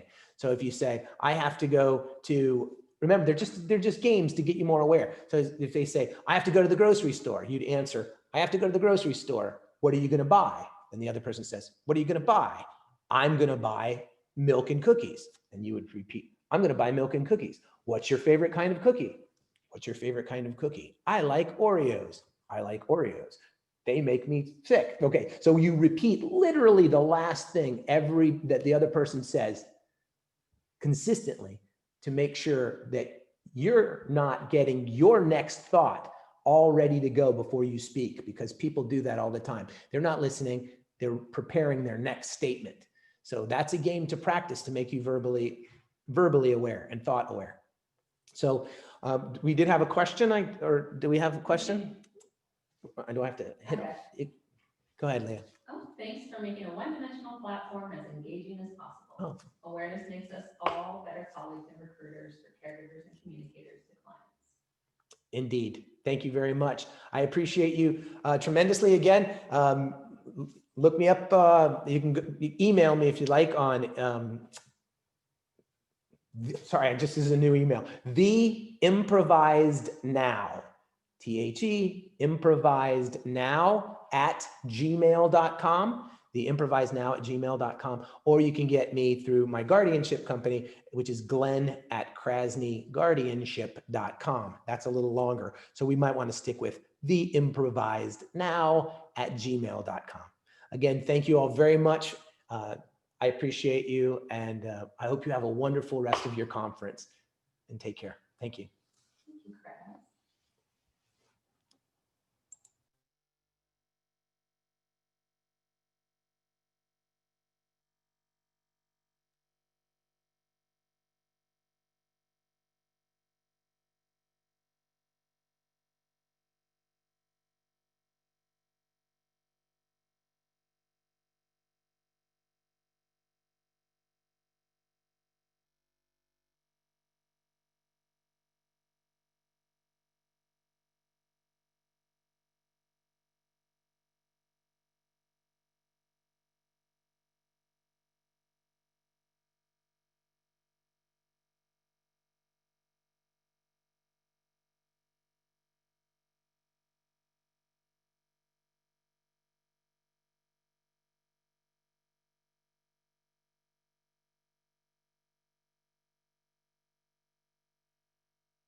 Can you hear us, Brandy? Hi, Leah. I can hear you. Can you hear me now? I can. Okay. Thank you so much for joining us. Just tell me when you're ready to dive in and we'll go ahead and go.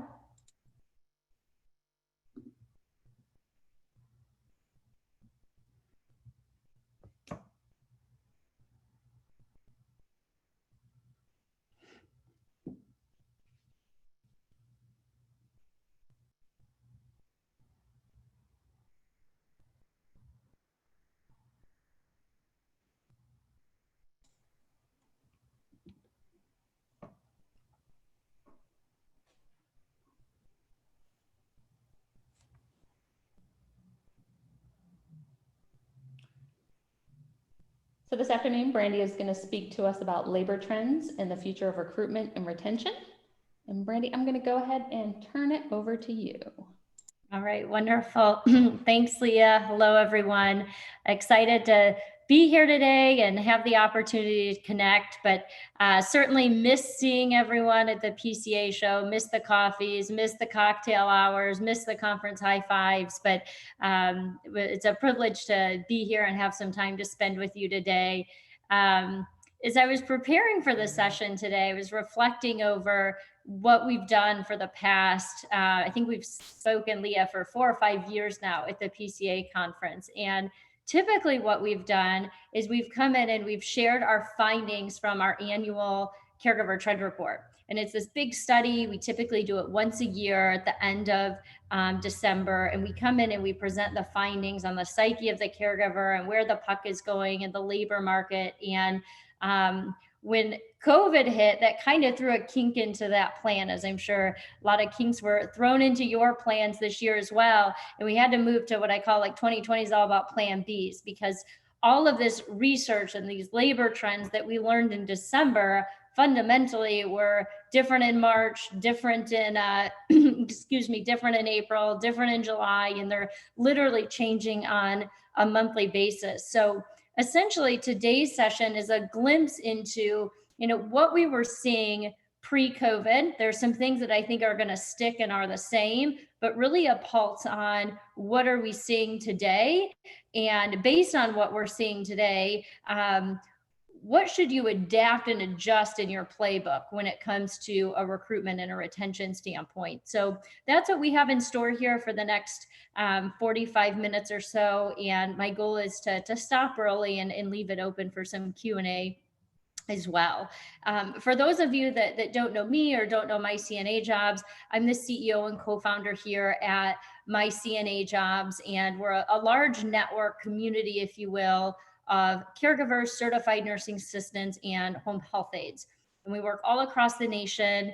And, it's a privilege. We have a front row seat into seeing kind of what's working and what's not working in the labor market. And we can see that across thousands of companies that are battling it out for talent across the home care side, the senior living side, the nursing home side.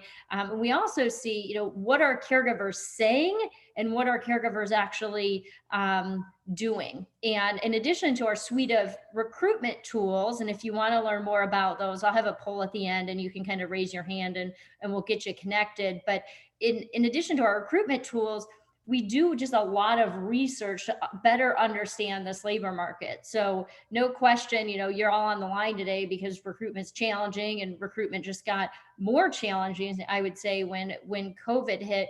We share our research, we share our findings. So as an industry, we can kind of grow together and kind of solve some of these challenges. So that's where we're coming at from today in the numbers and the data that I'm going to share. So here's our agenda today. Going to share a little bit about pre-COVID market trends that I think are still applicable in understanding the psyche of today's worker. We're going to look at the current climate, where the puck is heading, and then we're going to talk a little bit again about what to do about it, and then we will dive into Q&A.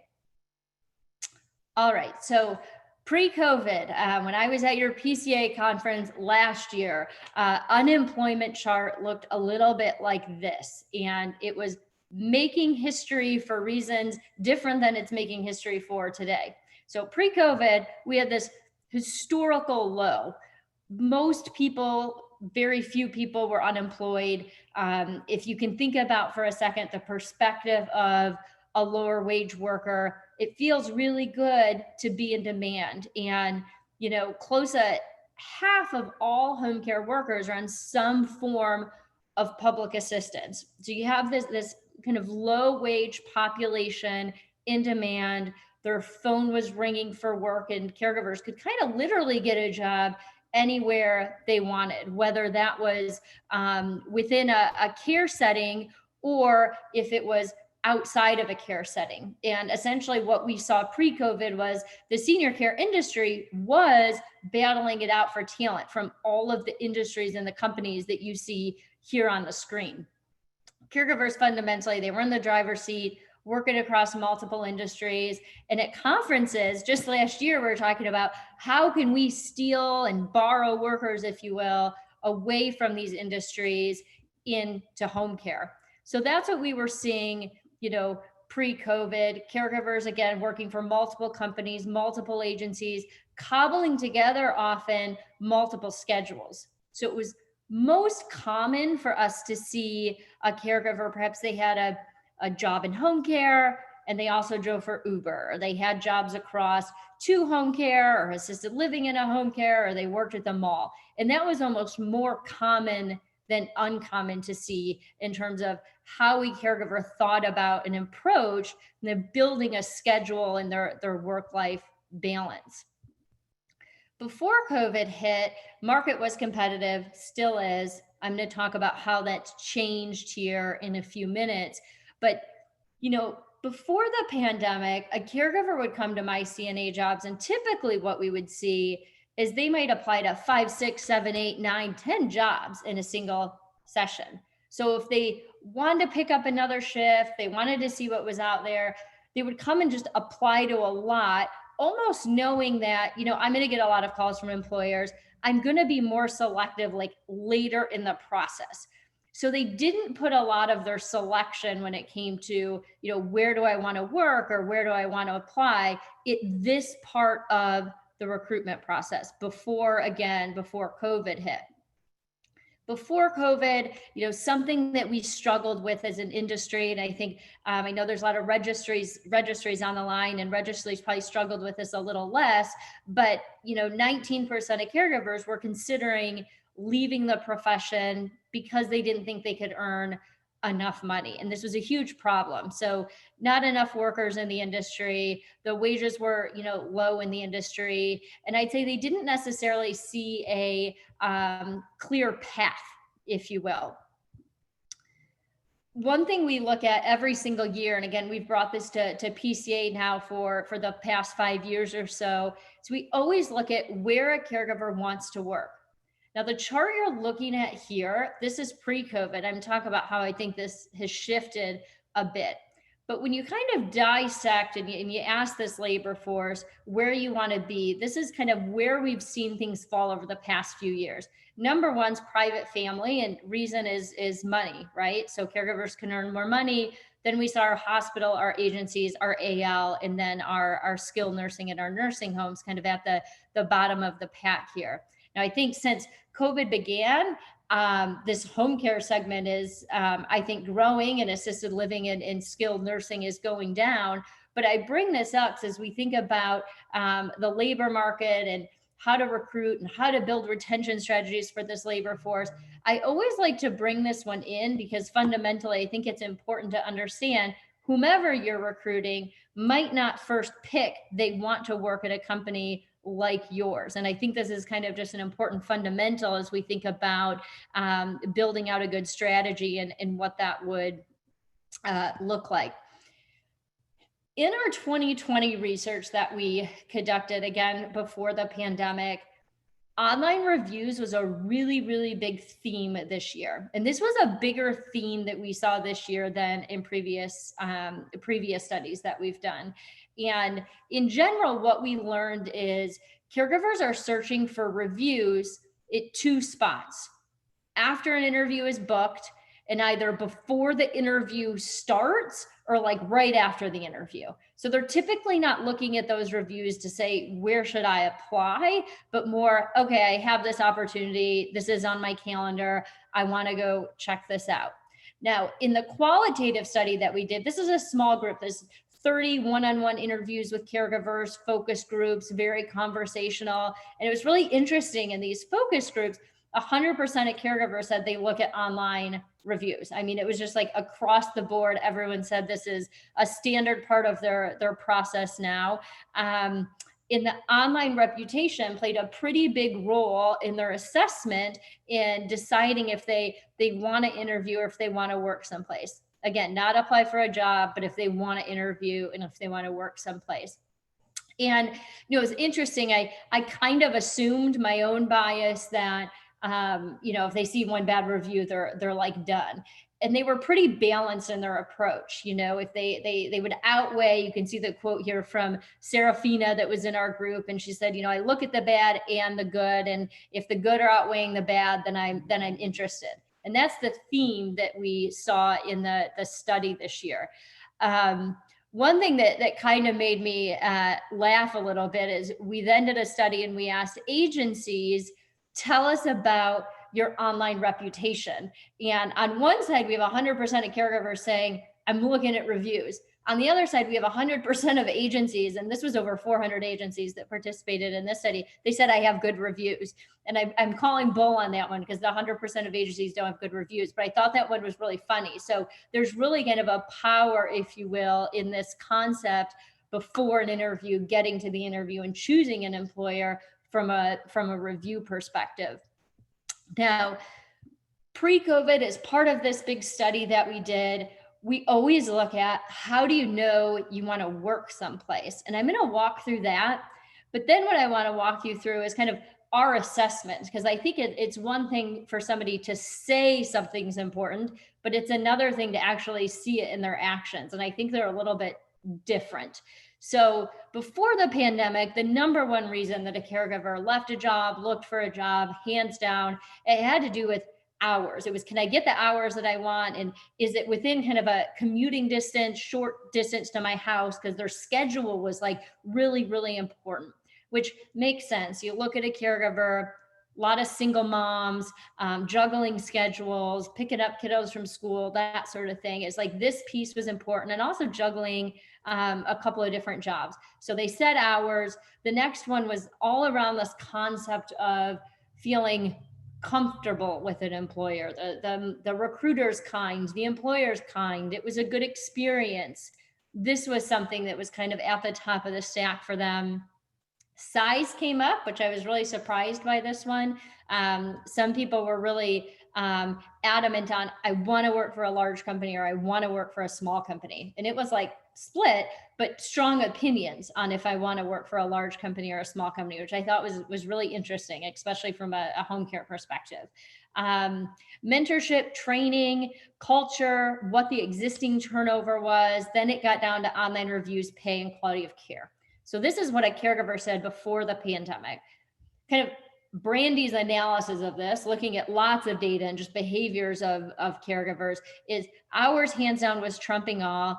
That good experience definitely came in second. I think pay, though, was higher up there. I mean, we know that from a wage perspective and looking at turnover. And I think online reviews were a lot more important than they were assessing them in the quantitative study that we did. So this was all, again, pre-COVID. I'm going to give you a pulse post-COVID here in a second in terms of how I think those things have changed. So that's what we were seeing, I'd say, pre-March.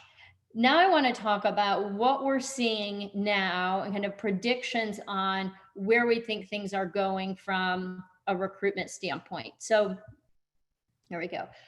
Unemployment essentially surprised all of us and made history for a very different reason than it made history for a year ago. And, you know, overnight, we all experienced this. Retail closed, restaurants closed, many businesses struggled. People were out of work. People went into quarantine. We didn't even know what quarantine was before March. And unemployment is still high. It's starting to correct a little bit, but it's not even close to what it was before. And fundamentally, COVID's going to reshape and change for many industries, for quite some time. So now we're seeing, we have different issues when it comes to unemployment. We did an analysis and took a look at, whose unemployment impacting the most. It looks pretty similar and almost the exact definition of the caregiver population. So 20 to 34, no degree, female, strong population, African American, American Indian, Hispanic. This is the group that was most heavily impacted when the pandemic hit. And a tough reality that I think many of us saw, and we estimate here just kind of in our own data and looking at the market, about 25% of the care population is those unemployment benefits just became so attractive, and they were more attractive when COVID began, that we think there's a good portion of the caregiver population that just kind of went off the market because this stimulus package allowed for an extra $600 per week of this federal payment. And this is not a political statement, but one that we've just heard from our own caregiver network. And you can see here, I put a NPR article up here that I just thought was fascinating. It talks about a CNA ultimately decided to stay home. She was a mom of 3 kids. She needed to homeschool, and she's like weighing the options, like, do I work or do I stay home? I have this, extra $600 a month. And ultimately, this really impacted our labor market. So you'd think, oh, unemployment, just went up. It's easier for me to recruit.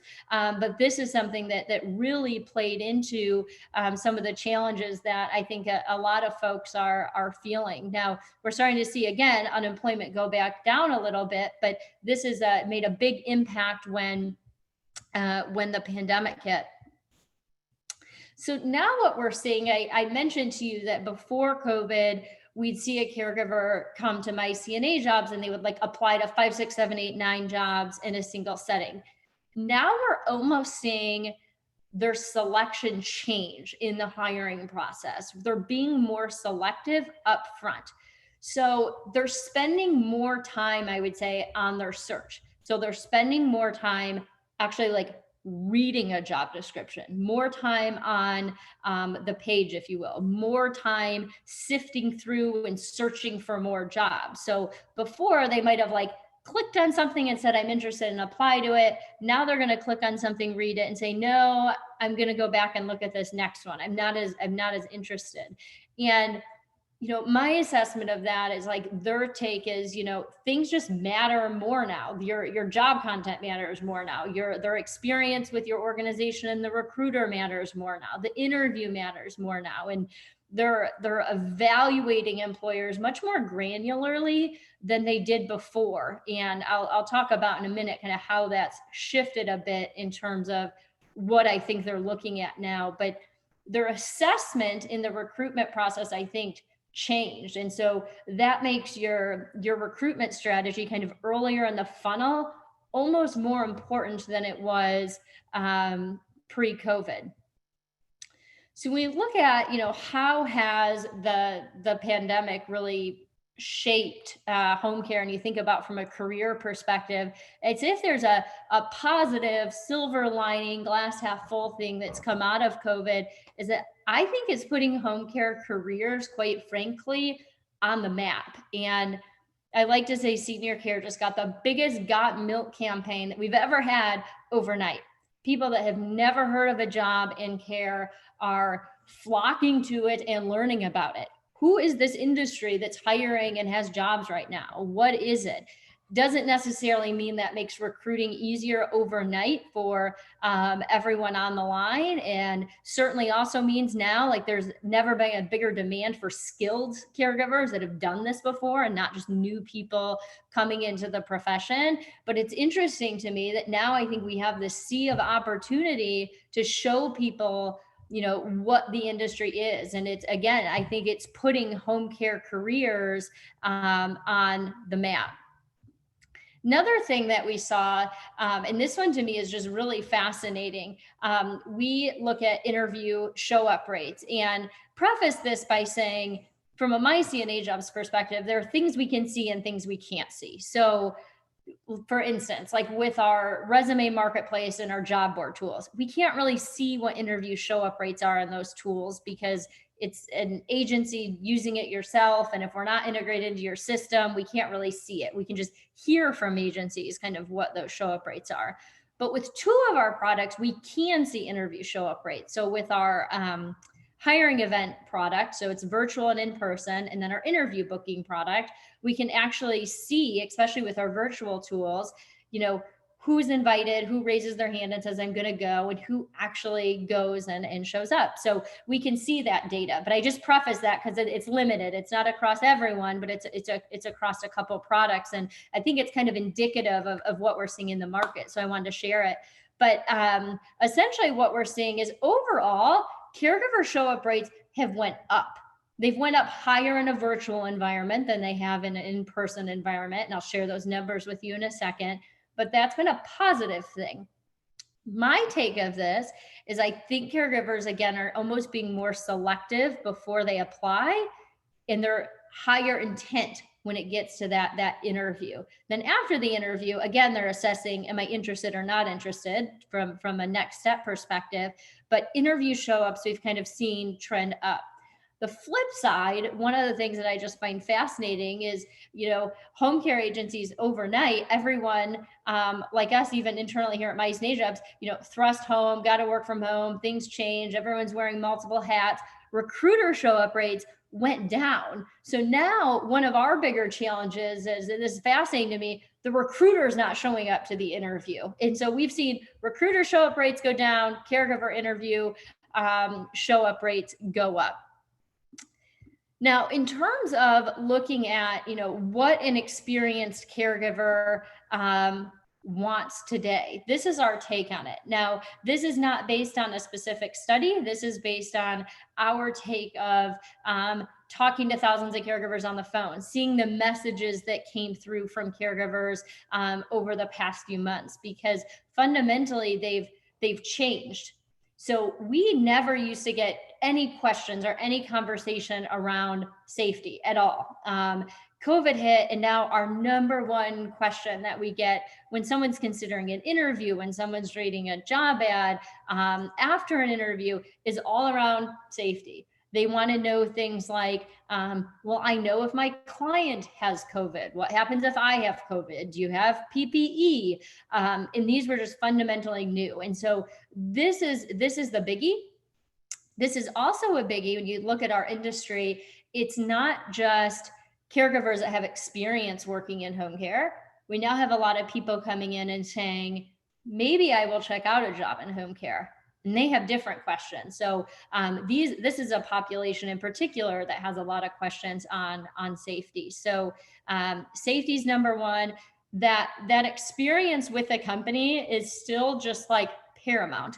They want to work for somebody that has their back and is almost going to like take them under their wing right now and say, here's what you're going to do. Here's how we keep you safe. This is what your path can look like. Pay, I think pay is more important now than it was before the pandemic. And then I'd say one that's just emerging is this whole concept of career path. And is this something that I can not just do today, but I can do longer term? And one of the things that we also saw, again, like pre-pandemic, was caregivers often work for multiple companies. So they might work for a couple of agencies. COVID hit, and you might have one agency that takes COVID patients and another agency that doesn't take COVID patients. The agency that doesn't take COVID patients tells the caregivers, you can't work at that other agency. And we just heard this across the board, very, very common. And I think then what happened was, instead of them cobbling together, I'm working for lots of different companies, they're working for fewer employers, which means they want to work more hours for fewer employers. And that's where this whole concept comes in. Okay, if I'm going to like put all my eggs in one basket, I want to know what that path can look like for me? So I think that one is becoming more important, and it's kind of pushed down, quite frankly. I think it's easier, and I say easier, so I don't think it's easy, but to get a caregiver to take the hours that you want, if you can check off those top boxes, that seem to be becoming more important. When we take a look at, unemployed candidates that have never worked in care, I think what they want is a little bit different than someone that has the experience. If you're open to, and it's interesting, we just ran a study, 70% of home care said, I am absolutely open to welcoming in someone that doesn't have any experience in care. It was a big number. When you're talking to those candidates, things that they want to know, and what we're hearing from folks, we're getting a lot of people that are coming from retail, fast food, customer service. I'm sitting here in Florida, and a lot of people from like Disney that are like exploring different careers. They really want to know, again, what that path can look like. So I come in today and I do X, what does it look like, 6 months from now or a year from now? They want to know what that coaching's like, that training's like. And again, this safety and security is a big one. That's what they're looking to understand. Okay, so now I want to get to some of the strategy. So I just put a whole lot of data in front of you and kind of trends and what we're seeing. Now I want to talk about your playbook. So if I were sitting in your shoes, developing my recruiting and retention plan next year, just knowing what we know about the industry, what would I do and what strategies would we include in our hiring plan? And that's what this section is here. So there we go. So first one is, when you think about what to do this year, what to do next year, my prediction is there is an emergence of new top tier companies, and there's an opportunity to become one. We're starting to see, just hands down, a greater bifurcation, if you will, of agencies and employers than we saw before. And I think it's a really unique opportunity. You want to be the place that a caregiver wants to work in your community. And, before the pandemic, of course, every community had a place where people wanted to work, and places that people didn't want to work, and places people didn't know about. But I would say you want to fight hard for that position right now, because I think there's a lot of dollars tied to being at that position from a revenue standpoint. And my prediction is those top employers where a caregiver actually really wants to be are going to outpace those much more than pre-COVID. And we have a study, it's running now, it's not closed yet. It's interesting. 38% of home care agencies said they grew their business during COVID.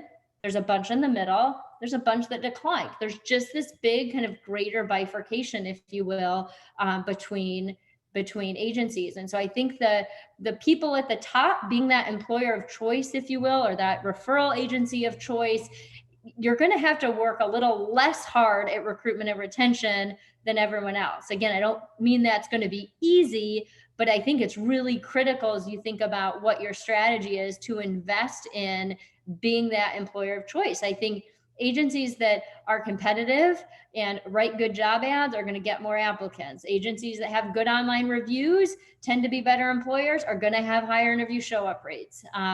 Agencies that pay better than their neighbors, or those referral rates are higher, that they can negotiate with those clients, they're going to get higher callback rates. They're going to get better, higher numbers, if you will. So I think thinking about with your team, how can we become the place in this community where a caregiver wants to work is a strategy and a conversation that I would be having. Next, I would think about, and it's limited here if you're a registry. I know we have some registries on the line. I know we have some agencies on the line.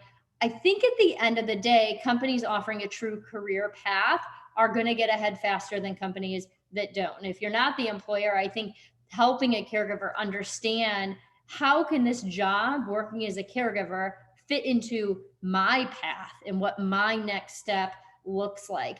These are questions and conversations that people want to understand in the job market right now. They want stability. They absolutely want stability. That's something that I would say is just paramount. They want a company to take them under their wing, and they care about not just what they're doing today, but what they're doing tomorrow. And I think over time, I know we're not feeling this now, because I don't necessarily think retention got any easier, but I think over time, this is going to be a positive thing for the industry from a retention perspective.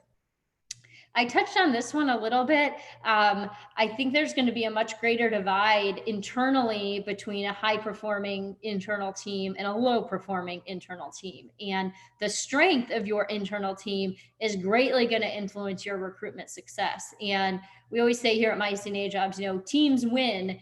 And that is intensified to me when the pandemic hit. And it's fascinating because, again, we work across thousands of companies, and it's just really interesting to see how internal teams reacted to that.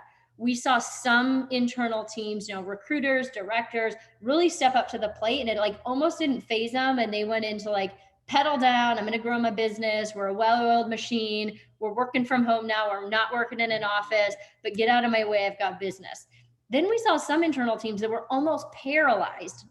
I don't know what to do. I don't know how to use virtual tools. This is different for me. They were slower to adapt. And I think this is really going to play a pretty big role in overall recruitment, retention, and success. So as you sit there and you think about what's my plan next year for recruitment and retention, I added this slide because I think part of the plan needs to be looking at your internal team and how they're set up to succeed or not succeed. I think that's more important this year.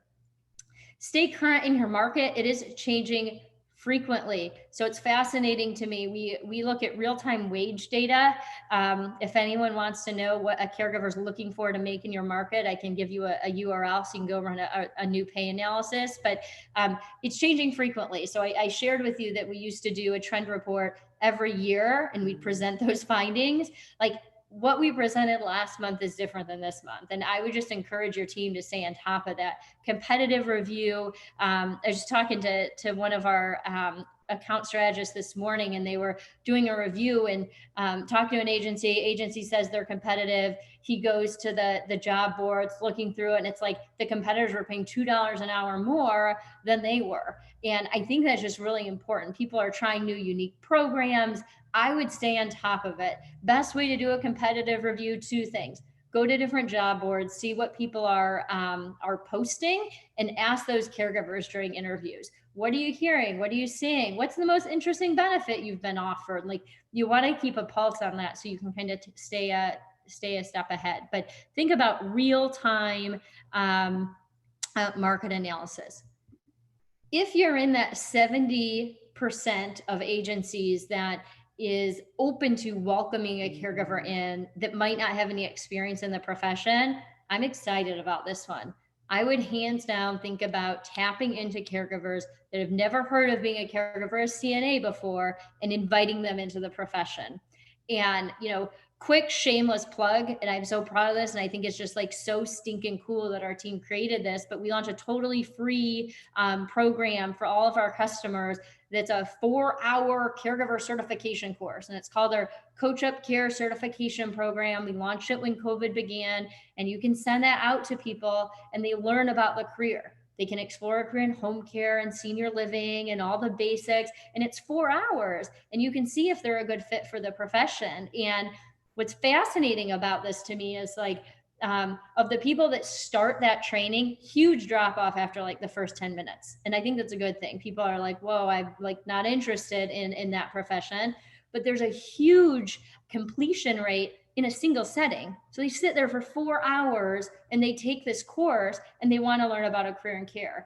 And so I think about whether it's this program or it's another program or whatever your strategy is, you want to think about how can I tap into these displaced workers in a way that's going to attract the right people, not just anyone, to get them to come in and join your team or your agency. Next one here, I'd say I would go or stay virtual with your interviews. I mentioned I was going to bring you some numbers. Here's what we're seeing. Industry average in-person show-up rates, we're seeing at 60%. We're seeing virtual show-up rates around 80%. I would just stay virtual. What's interesting here and the feedback that we're getting from a lot of caregivers, because a lot of people are exploring the profession or they have concerns about COVID, I think it's kind of both of those things, they're more likely to show up and learn about a company in a virtual setting. So I would consider virtual, staying virtual if you're not doing virtual today. I would hands down, I know a lot of you already do this, but I would implement virtual hiring events as part of your recruitment strategy. Hands down, just part of the strategy, not ad hoc, something you do on a continual basis. And why we recommend these and what's been interesting, just looking at the data, are a couple of things. There's a higher correlation of that candidate wanting to work for a company post-event. So this is fascinating. This is something we can see in our data.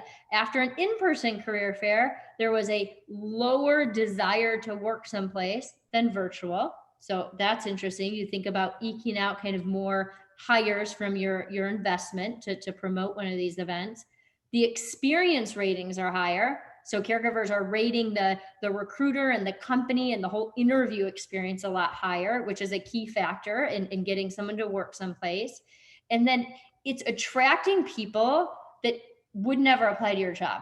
And I think this is what's really interesting. It's almost unlocking a different pool of people because the bar is a little bit lower. Like, do I want to go into this one-on-one interview to learn about someone? Or can I go in and just kind of like be a fly in the wall and hear about this company and be part of a group setting? And it's attracting different folks. So I would strongly consider virtual hiring events as part of your strategy next year. I would, and I've saying this for the last 4 or 5 years, this one stayed the same at the PCA conference, but when you think about recruitment, real time, hands down, it happens every single day, can't happen when it's convenient. You've got to create that engine, keep that engine oiled. Again, we've seen greater bifurcation of teams. Some teams, they're recruiting every single day, they're on top of their game, they're getting the best results. We see some companies, they might log in once a week or once every other week and they call 10 people, their results are not going to be as good as that team that's outperforming them. So real-time recruitment strategy, that would be on my radar this year. And then last but certainly not least, thinking about online reviews. And this one is tough because who writes reviews? Unhappy people tend to write reviews more than happy people. That's always the challenge when you think about reviews. But get your happy people talking. The second you hear someone, they had a good experience, they have something positive to say, build that in and try to get those reviews. And I think this is one big thing that you can do to help eke up your interview show up rate and your recruitment performance. Because if you have too many bad reviews out there floating around, and again, I know that's not easy, but it absolutely is something that we think is impacting overall recruitment results. So Leah, I am going to try to figure out here. I know we have a quick poll and then I was going to open it up for Q&A, but do you know, Leah, how I can launch my poll here?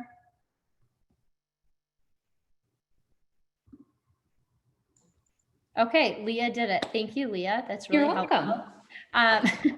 So I'm going to open it up for Q&A here in a second, but if anyone on the line, whether you're a current customer, you're not a current customer, if you just want to talk about how can we help you best partner this year, next year, as you build your plan, we'd certainly love the opportunity to serve you. By no means are we a silver bullet, but I think we're an important partner and player in the space, and we'd love the opportunity to serve you and have a seat at the table. So if you want a meeting, mark yes. If you don't, no worries. We won't burn up your phone line. You can just mark no. But Leah, should we go ahead and open it up for Q&A? You want me to just read kind of what's here, Leah?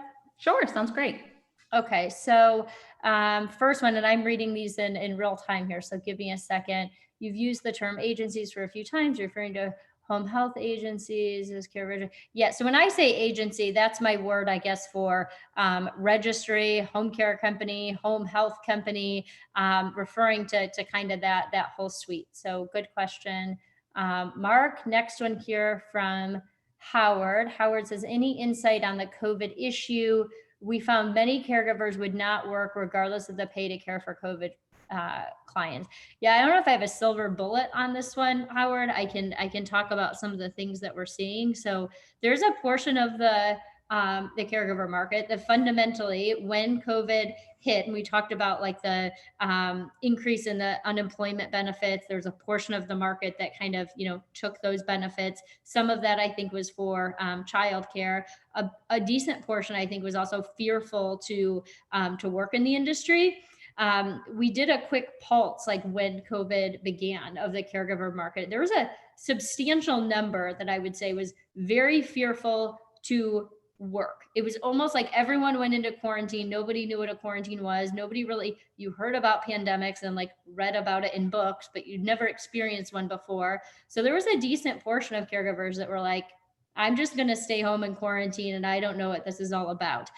We get the sense now that that's starting to wane a little bit. I don't want to say fatigued, but I think people might be a little bit fatigued with the pandemic a bit, and people are also starting to understand what it means. And agencies and companies and registries now also have access to PPE that they didn't have access to early in the pandemic. So I think we're starting to see that eased a little bit, Howard. I don't think it's completely necessarily solved yet, but I think that one is getting better.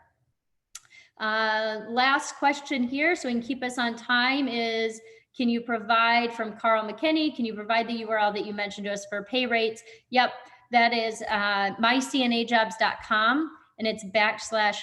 Let me see if I can just chat it out to you here, and then you can click on it.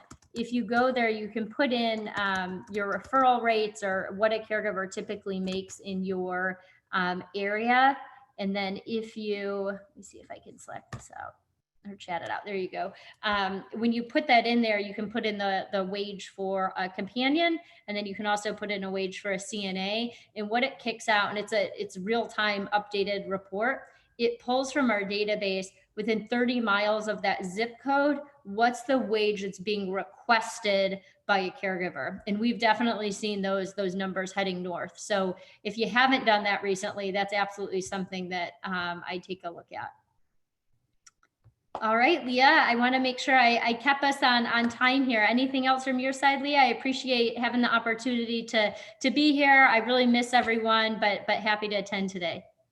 Thank you so much, Brandy. We really appreciate you giving us your insight on what's happening from a different perspective in terms of the caregiver. And we hope to see you next year in person. Yes, absolutely. Looking forward to that cocktail hour and those lunches, but nice to see everyone. We'll talk to you soon. Thank you, Brandy. Bye.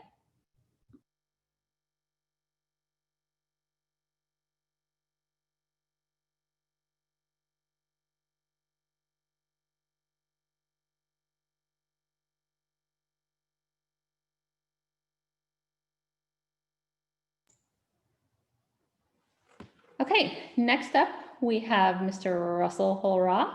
He's going to speak on the regulatory climate for caregiver registries today and the implications of the November elections. But first, we're going to hear from the sponsor of the session, OpenForce.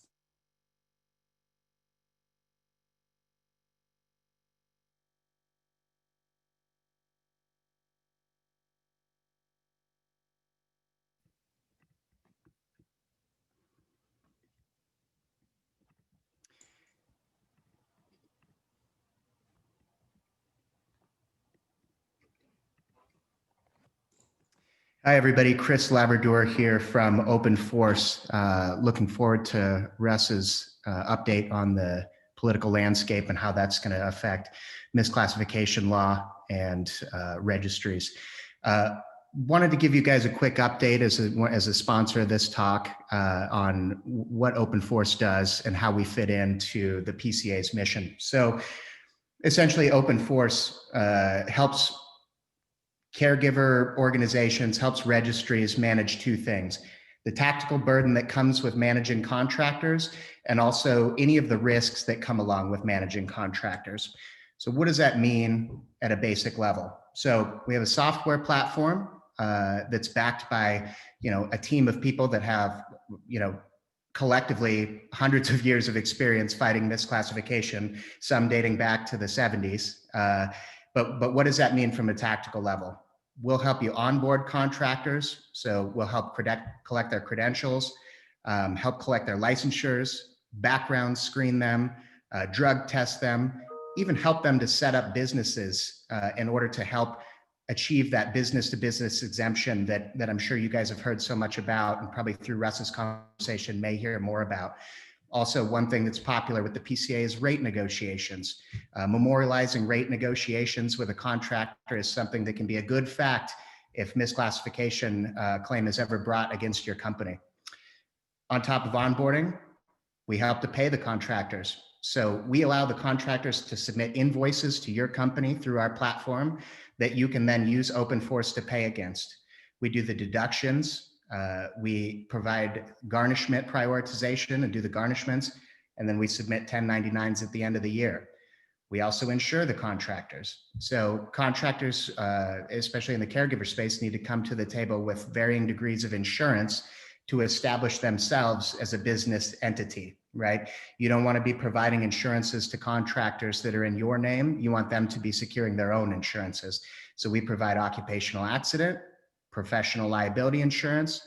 We can provide workers' comp to your employees, even auto insurances for when they're out on dispatch, general liability, all of that. And then we can do the deductions from our side. And then on top of all of this, our experience in misclassification, the team that we have together, you probably won't find anywhere else. Dating back to like I mentioned, in the 70s, helping courier companies to fight misclassification claims, and overall helping to provide best practices to your organization and help to provide as a third party an arm's length to keep you distanced so that they don't look like an employer. So we're going to help reinforce all of those practices. So just at a basic level, what it means for you: less manual work for your organization, easy automated processes for contractor onboarding. We're going to help provide compliance, and which can ultimately become your biggest expense if you're ever caught up in a misclassification or class action lawsuit. Help your team get back to revenue generating activities. And then we're going to support you throughout the whole way. What does it mean for the contractors? Painless experience for them to onboard, quick experience, member benefits for them. We're leveraging our economy of scale to give them discounts on things that are relevant to contractors, timely settlements with details that they can understand, self-service portals, and insurance premiums that are going to be below, or likely below, what they're going to be able to find on the market. And just wrapping this all up so we can get to Russ's discussion, OpenForce has done this a lot. We have 60,000 companies, master contractors, different entities within our portal, 300,000 individual contractors. And I think this number is a little outdated. We're processing almost 2 billion in settlement annually. So we're not going anywhere, and we're here to help. So that's it from OpenForce. If anybody would like to discuss anything regarding contractor management, compliance, anything of that nature, feel free to reach out to me directly. I'm Chris Lavender, Director of Sales. And with that, I'm going to turn it over to Russ. Thanks so much, Chris. We appreciate it. Of course.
Well, good afternoon.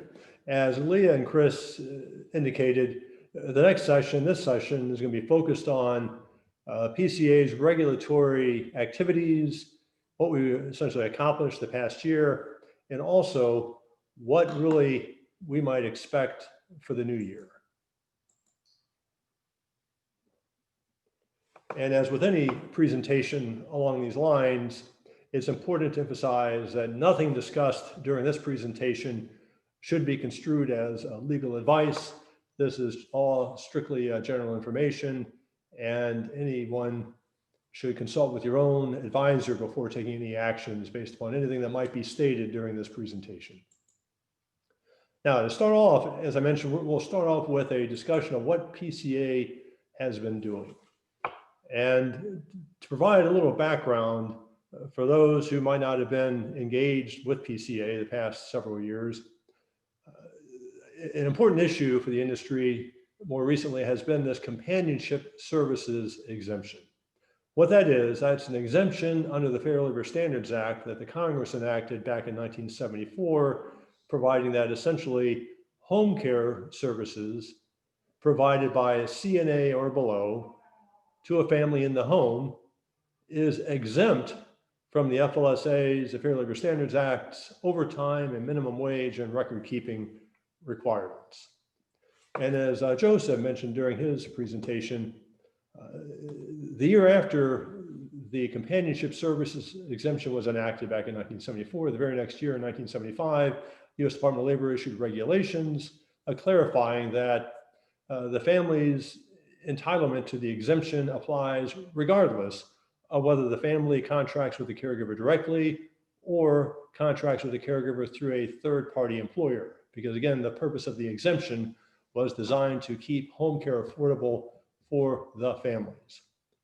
And as Joseph also mentioned, the validity of the 1975 regulations was litigated in the U.S. Supreme Court, and a unanimous decision affirmed them.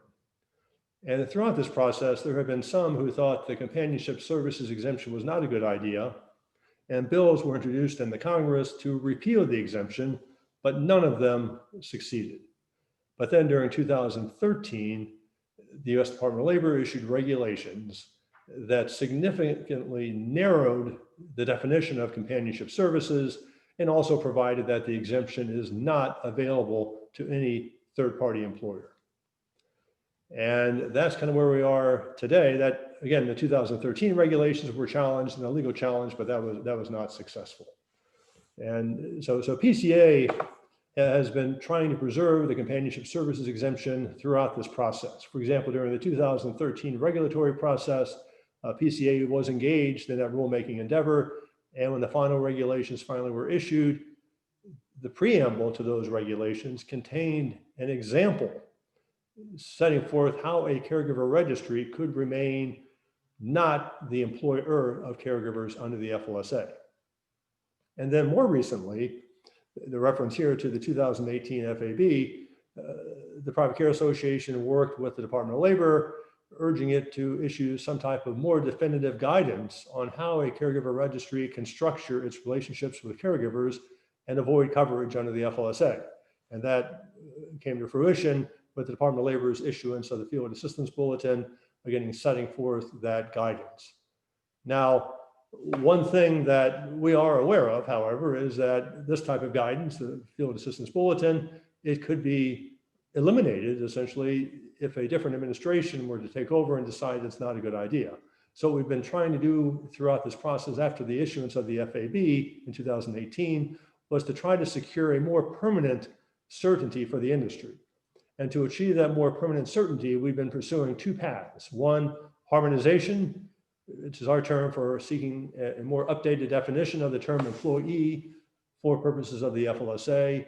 And second, urging the Department of Labor to issue new regulations that would rescind the 2013 regulations that narrowed the companionship services exemption and or also denied its applicability to a third-party employer.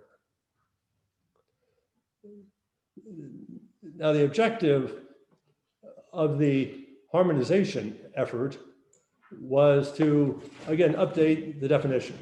And in support of this, PCA worked urging members of Congress to introduce bills that would effectively codify a common law test for purposes of the FLSA.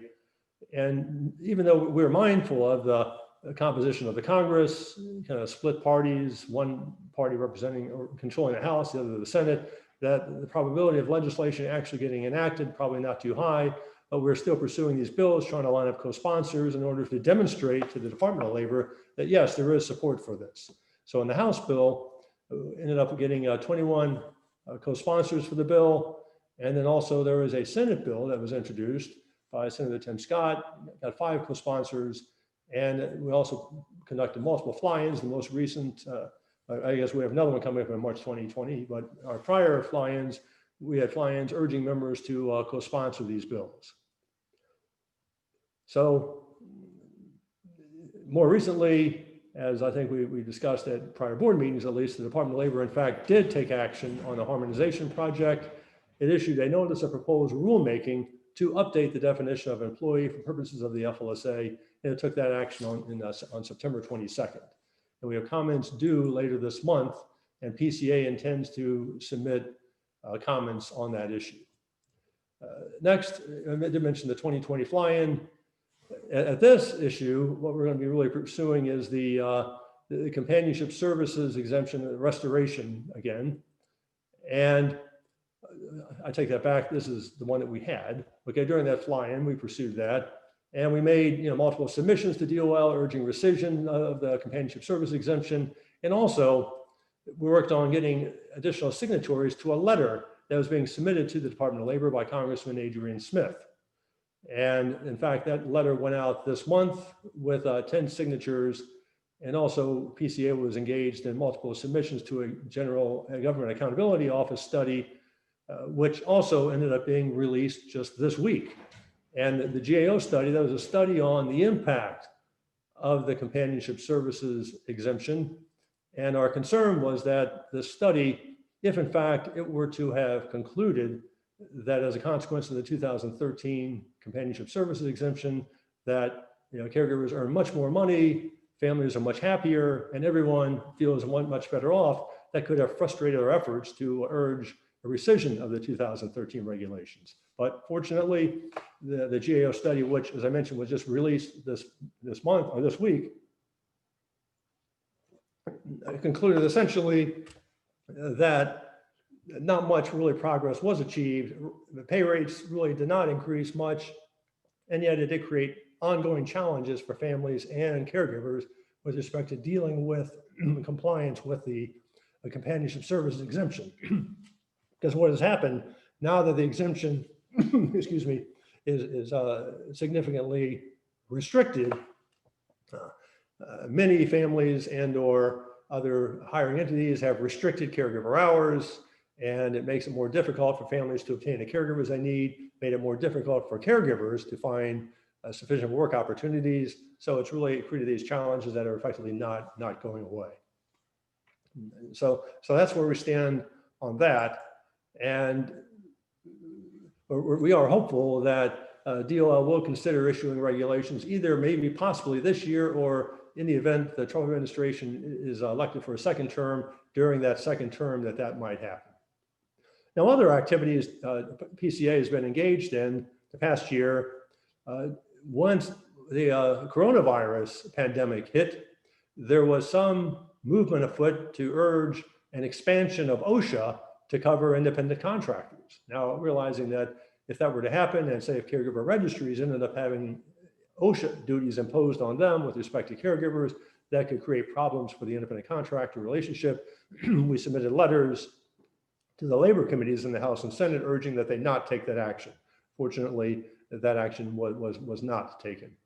PCA also was engaged in the Paycheck Protection Program loan issue back when there was controversy about who actually is counted in the payroll for purposes of obtaining a paycheck protection loan. Does it include only employees, or does it also include 1099 independent contractors? We urge that it also include 1099 independent contractors, but that was not successful. And again, we thought it was worth the effort, knowing that the odds of success on that really were not very high. As I mentioned, with respect to the harmonization project, that is an effort on which PCA was very heavily engaged for several years, and it did come to fruition on September 22nd. And what it did, it provided essentially, I guess maybe just also to provide a little background in terms of what this is all about under the FLSA. For purposes of federal statutes generally, the predominant test for determining worker status is what's known as this common law test. The common law test provides essentially that an individual is an employee if the company with whom the individual is contracted, the company has the right to control the means or methods of performance. If the individual retains the right of control, then the individual is an independent contractor. Again, that's the common law test. That is a predominant test for purposes of federal statutes. Now, by contrast, for purposes of the Fair Labor Standards Act, it's really an outlier in the sense that the US Supreme Court created this, what they call economic realities test for determining worker status. And courts have characterized this really as a much broader test than the common law test. Others have acknowledged that under this economic realities test, there are different versions. Some courts apply a five-factor test, others a six-factor test, others a seven-factor test. And courts have reached very conflicting decisions. It's a very amorphous test, and it's been a real problem. I know there was a court decision about 20 years ago where a federal judge complained about, essentially it's been 50 years under this economic realities test, and courts still don't know, there's really no definitive guide for determining worker status. So what the Department of Labor decided to do was to try to create some certainty and predictability. And it did this by essentially dividing the factors into creating a new five-factor test. And two of those five factors are what they call core factors. And if the two core factors point in the same direction, then according to the DOL, there's a substantial likelihood that that is effectively the answer. So for example, if the two core factors both point toward independent contractor status, there's a substantial likelihood that person is an independent contractor. They point the opposite direction, of course, that's the substantial likelihood. The two core factors, I believe, are helpful to our industry. Okay, number one, the nature and degree of the individual's control over the work. That's effectively the control test, essentially the common law, typical common law test. Registries typically have been successful in defending independent contractor status under this control over the work test. The second is the individual's opportunity for profit and loss. Now, the way the DOL proposed this factor, it's set out along the lines of you can show that you can satisfy this factor in terms of showing independent contractor status based on either showing a significant investment or showing a significant ability to affect profitability or a loss. So it explicitly includes both considerations. In my view, that's helpful to us because home care is a service-based industry. Really, typically, it's difficult to show a lot of investment on behalf of caregivers. But on the other hand, there is a significant ability to affect profitability or loss because caregivers can pick and choose among registries. They can negotiate pay rates. They can calculate, do they want to take a client that's nearer or far away? There's a lot of entrepreneurial decisions that caregivers can make that affect their profitability. So I think that's helpful to us. And as I mentioned, PCA will be submitting comments. And one thing is that we're going to request is that the final regulations, either in the regulations themselves or the preamble, include some examples. And one example, especially, that would include a caregiver registry showing essentially how a registry can structure the relationship and meet these tests. But those two core factors are really the most important factors of the new test. And the other three factors of the five-factor test, number one, the amount of skill required for the work. Second, degree of permanence of the working relationship. And this is another one where DOL is considering permanence and also including exclusivity.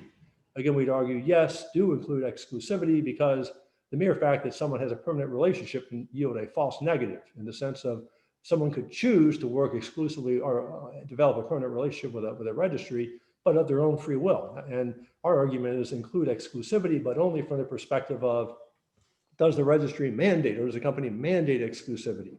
And if the answer is yes, then that's a problem. But if the answer is no, then the fact, if they have an exclusive / permanent relationship purely by virtue of their free will, their exercise of free will. That should not be an indication of employment. That's really a reflection of their own individual choice.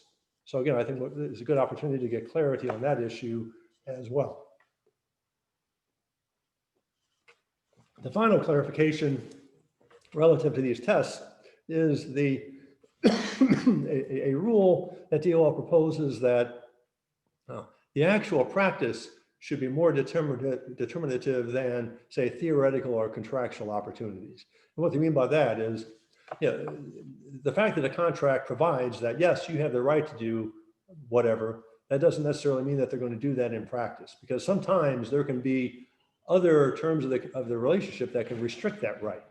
Classic example would be, say, a registry, or a better example would be a company. A company says, provides in the contract that you can work for anyone you want. However, you must work for us at least 60 hours a week. Okay, well, they said, well, it's a non-exclusive relationship. They can do whatever they want, but at the same time, they're imposing a 60-hour per week minimum at that company. Well, okay, there clearly, it's a theoretical right that in practice they can't exercise. So in our comments, we're going to request clarification that that type of scenario needs to be distinguished from a scenario where a person has a bona fide right. For example, like in the registry context, the registry imposes no restriction whatsoever on caregivers. And say a registry has a contract with, say, 100 different caregivers, and say 60 of those caregivers exercise that right. They obtain clients through a variety of different registries. Sometimes you get them on their own, sometimes you get them over the internet, but they exercise their entrepreneurial rights as they should. But then there is another group, a smaller group, they choose not to. They don't exercise their rights. Well, this is not the type of scenario, I don't think, that this was intended to apply to, because in this scenario, the smaller group, they have the same rights as everyone else. They are just choosing of their own volition not to exercise those rights. So our position is going to be, they should not be allowed through their own inaction to jeopardize the independent contractor relationship that was created, because most of the people actually do exercise the right, and the fact that some do should be sufficient to show that they all could. And in fact, there are court cases supporting that proposition. So overall, we believe this notice of proposed rulemaking is going to provide a great opportunity for not only our industry, but most industries, but any kind of independent contractor-based company to really obtain much more certainty and predictability for how to structure the relationships in a way that they can have confidence that the independent contractor relationships will be recognized for purposes of the FLSA. Now I'd like to move to where we are heading after the November elections. And at a high level, what I thought we'd do is first talk about one scenario, then the other, and then wrap up with a brief discussion of what we might be doing regardless. Because in my view, as an association, I think we have an obligation to kind of think forward what might happen, so we're in a position to plan accordingly under either scenario. First, we'll address the status quo. What should we expect from a continuance of the status quo? As I mentioned, largely due to all of the efforts that we have devoted during the past couple of years, several years really, we think there's a very good probability that during a second term that the 2013 companionship services exemption could be rescinded. We also believe that there will be a likely continuation of the status quo with respect to DOL investigations, that they will be focusing on targeting the bad actors, and we can expect continued objective application of the Field Assistance Bulletin to registries. We also believe that overall, there'll be a likely continuation of the administration's big picture policy of deregulation. And we think after the November elections, if the status quo continues, that in terms of identifying sources of regulatory risk to our industry, that those risks would be more likely emanating from state law areas as opposed to federal. In my view, the principal risk at the federal level would be some type of a solution to the gig economy problem. I put problem in quotes, that could somehow drag us into that solution. And in fact, we'll talk about an instance where that could occur in one of the bills that we'll talk about in a few minutes. But big picture, a continuation of the status quo, I think it'd be a continuation of kind of where we are today, except I think there's a good chance that the companionship services exemption could become revitalized. Now, I'd also like to move to what to expect from the Biden-Harris term. Now, before I get to this, I would like to be very clear that I really do think that's what's happening in the country today, is that there is a fundamental philosophical shift that has occurred among, I'd say, a significant number of people in the country, where people are beginning to sort of question whether or not the status quo in our current economic system is the best under the new world, you know, like with the modern economy, all the technology, et cetera, and the impact on jobs. I think people are really rethinking whether or not the status quo, the current system is the right system. And I think because of that, I think the Biden-Harris option, and what we're going to discuss here, I think is really more consistent with kind of a different viewpoint of where we need to be. And to start off from the Biden-Harris website itself, I think they give a sense of philosophically what we might expect. On their website, they indicated that they want to put a stop to employers intentionally misclassifying their employees as independent contractors, and in fact, consideration to enacting legislation to make worker classification essentially a standalone violation of the law. So for example, under the FLSA, even if everyone's getting paid overtime minimum wage as if they were employees, if they're being classified as independent contractor, misclassified as independent contractors, that misclassification in and of itself would be a violation of the law. And again, there's a reference to creating this all hands on deck enforcement effort to target worker misclassification. And to carry that out, really, there's an idea of a proposal to dramatically increase the funding to pursue these misclassification instances. And then finally, there's an idea of establishing a federal standard modeled on the California ABC test for all labor, employment, and tax laws. So that kind of gives you a sense. And again, I think where this is coming from is, I do think there are some who are of the belief that independent contractor status, it kind of has a positive side and a dark side. On the one hand, independent contractor status represents an opportunity for entrepreneurship, but I think some believe it also creates an opportunity for people to be essentially treated as independent contractors against their will. Now, I happen to think that in our industry, that's not remotely the case because of all the different opportunities caregivers have to work as employees. But nonetheless, I think that's kind of a philosophical viewpoint that's driving this type of an agenda. Now, next, I'd like to talk about one of the bills that's currently pending in the Congress. And I know we've mentioned this in the past, but I think it's now gained a little more significance in light of the fact that the lead sponsor of this bill in the Senate is, vice presidential candidate Kamala Harris. So the fact that, she was a lead sponsor in this bill, I think suggests that if in fact the Biden-Harris team were to be elected in November, that this type of bill might gather significant interest. So what does it provide? Now, one thing about any kind of a bill like this, I think the terms are really critical. So the entity is really directly affected by this bill. It's an entity called a domestic work hiring entity. And it's defined as you can see here, any person who provides compensation directly or indirectly to a domestic worker for the performance of domestic services. And it says it includes a person acting directly or indirectly in the interest of a hiring entity in relation to a domestic worker, and also includes an employer of a domestic worker. Okay, an employer of a domestic worker, we know what that is. But then, okay, if you think about that first general definition as applied to a caregiver registry, the question is, does a registry provide compensation directly or indirectly to a domestic worker? Well, they may not have a clear answer by virtue of this indirectly. What do they mean by indirectly? Would that include a trust account or escrow account? Would that include a third-party payer that has a contractual relationship with a registry? We don't know. But then you go to the next, a person acting directly or indirectly in the interest of a hiring entity.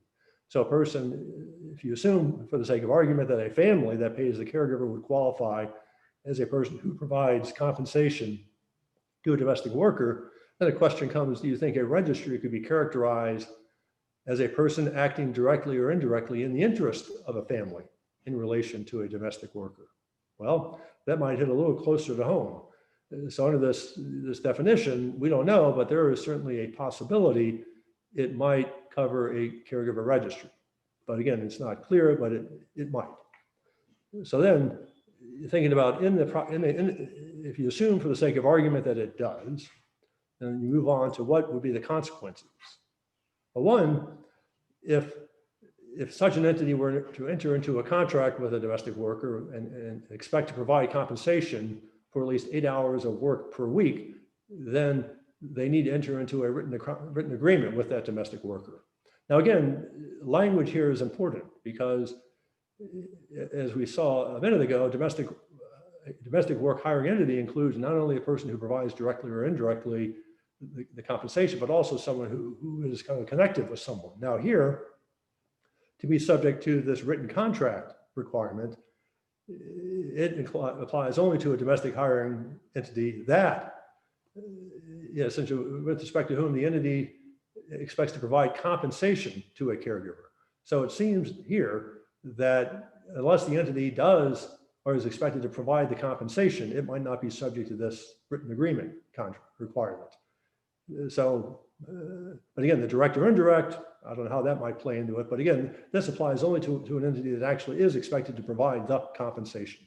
So again, there's an argument that even if a registry were covered by the definition, you might not be necessarily subject to this written agreement requirement. But if you were, then again, it prohibits essentially arbitration provisions, not allowed in the contract.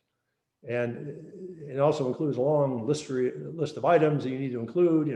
One I thought kind of caught my eye would be, number of hours expected, average number of hours expected to work during a typical 90-day period. I mean, difficult to predict. It's clearly premised, it's targeting employee-based agencies for sure, but the only question is, would a registry be dragged into this? Also, under this bill, caregivers would be entitled to mandated earned sick days. Also, under the bill, caregivers would be entitled to what they call the fair scheduling practices. Now, again, if you think about how this applies in the home care world, this could be problematic, especially the second. Now, the first, if they show up and when they're expected to work and there's no work, they get paid their regular rate for the work schedule. Now, second, now if there's a cancellation within 3 days, they get paid half the rate of the hours they were planning to work. Again, it's difficult to apply in the typical home care arrangement. Also, mandated breaks for meals and rest, mandated rest breaks, mandated meal breaks. Now, also, what the bill would provide is a whole series of federal grants that I believe largely would be directed toward union type organizations. So there would be a significant government funding, I think, of the unions under this type of bill. First, it would award, DOL would award a grant to an entity meeting specified requirements. Now, these specified requirements generally would describe a union and also other entities, but I think they would certainly fit unions to provide a hotline for domestic workers. Also would provide for the establishment of what's called a Domestic Worker Wage and Standards Board. Now, this is a type of creation that, if you think about the bill initially, again, there's a question, would a caregiver registry be covered under that initial definition? Maybe yes, maybe no. If the answer is no, well, this Domestic Worker Wage and Standards Board might be able to change that, because this is a board that's going to be set up as essentially a permanent board to essentially investigate standards in the industry, issue recommendations to promote the health, safety, and well-being of domestic workers. Because it's the 5 domestic workers, 5 representatives of hiring entities, and the Secretary of the Department of Labor. Another contract, DOL will enter into a contract with an eligible worker organization to nominate individuals to serve as the representatives for domestic workers. It'll also enter into a contract with another organization to nominate people to serve as the hiring entity representatives as well. But also this board will issue recommendations for standards on matters such as minimum wage, domestic, workplace standards, occupational safety, health, hours, benefits, and implementing the rights of domestic workers. And the Department of Labor would be authorized to issue regulations implementing the recommendations by this board. And if the board were to make a recommendation that DOL lacks the authority to implement through regulation, DOL would be required to recommend to Congress that it take action to implement the board's recommendation. And also the board is authorized to obtain information directly from federal agencies that it considers necessary to carry out its function. Now, think about this. I mean, a lot of information at the IRS, at the US Department of Labor, that the board might have access to in order to fulfill its mandate. And what I found, real oddity of this board, which I think is unusual for boards of this nature, is explicitly authorized to accept gifts and donations of services and property. And then the bill also would require the Department of Labor to conduct a study. Again, it could be authorized to contract with another entity, which I think it would likely to do, for the purpose of providing information to labor organizations and other entities concerning how to increase the number of domestic workers and how to ensure they have access to a secure retirement, affordable health care, unemployment insurance, et cetera, and other benefits provided to employees of large private and public sector employers. And again, I think that's a pretty demanding standard to think about when trying to evaluate benefits, et cetera, to be offered to the caregivers, essentially comparable to what employees of large private and public sector employers have. It just gives you a sense, again, of kind of the philosophy behind a bill like this. Now, also another funding issue, every 3 years, DOL would make grants to eligible entities to carry out the following types of activities. And again, you think about, in this context, who would be a natural type of entity to carry out these types of functions?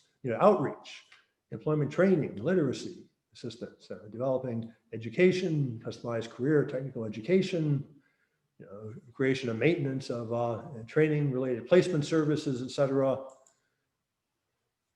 And also, it created an interagency task force on the Domestic Worker Bill of Rights enforcement.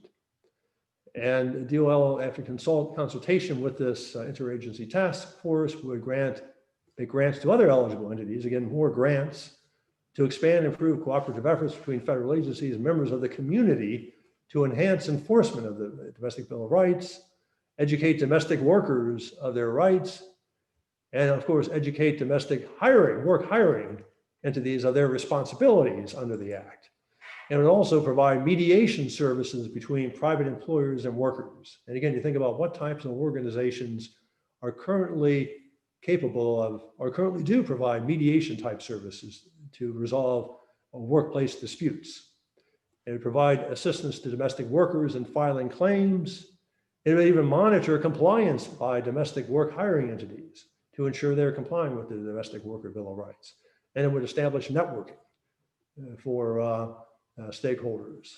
And again, when you see this, I think it's pretty clear what type of organizations would be receiving these grants. And again, the two of these functions, I think, should especially capture your attention. I mean, providing assistance to domestic workers in filing claims and also monitoring compliance by domestic work hiring entities. Again, those are the entities subject to these new requirements. So this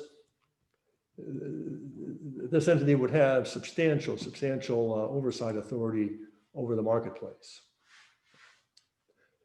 Now, if you thought that bill was relatively extreme, that is nothing relative to the bill that we'll discuss next.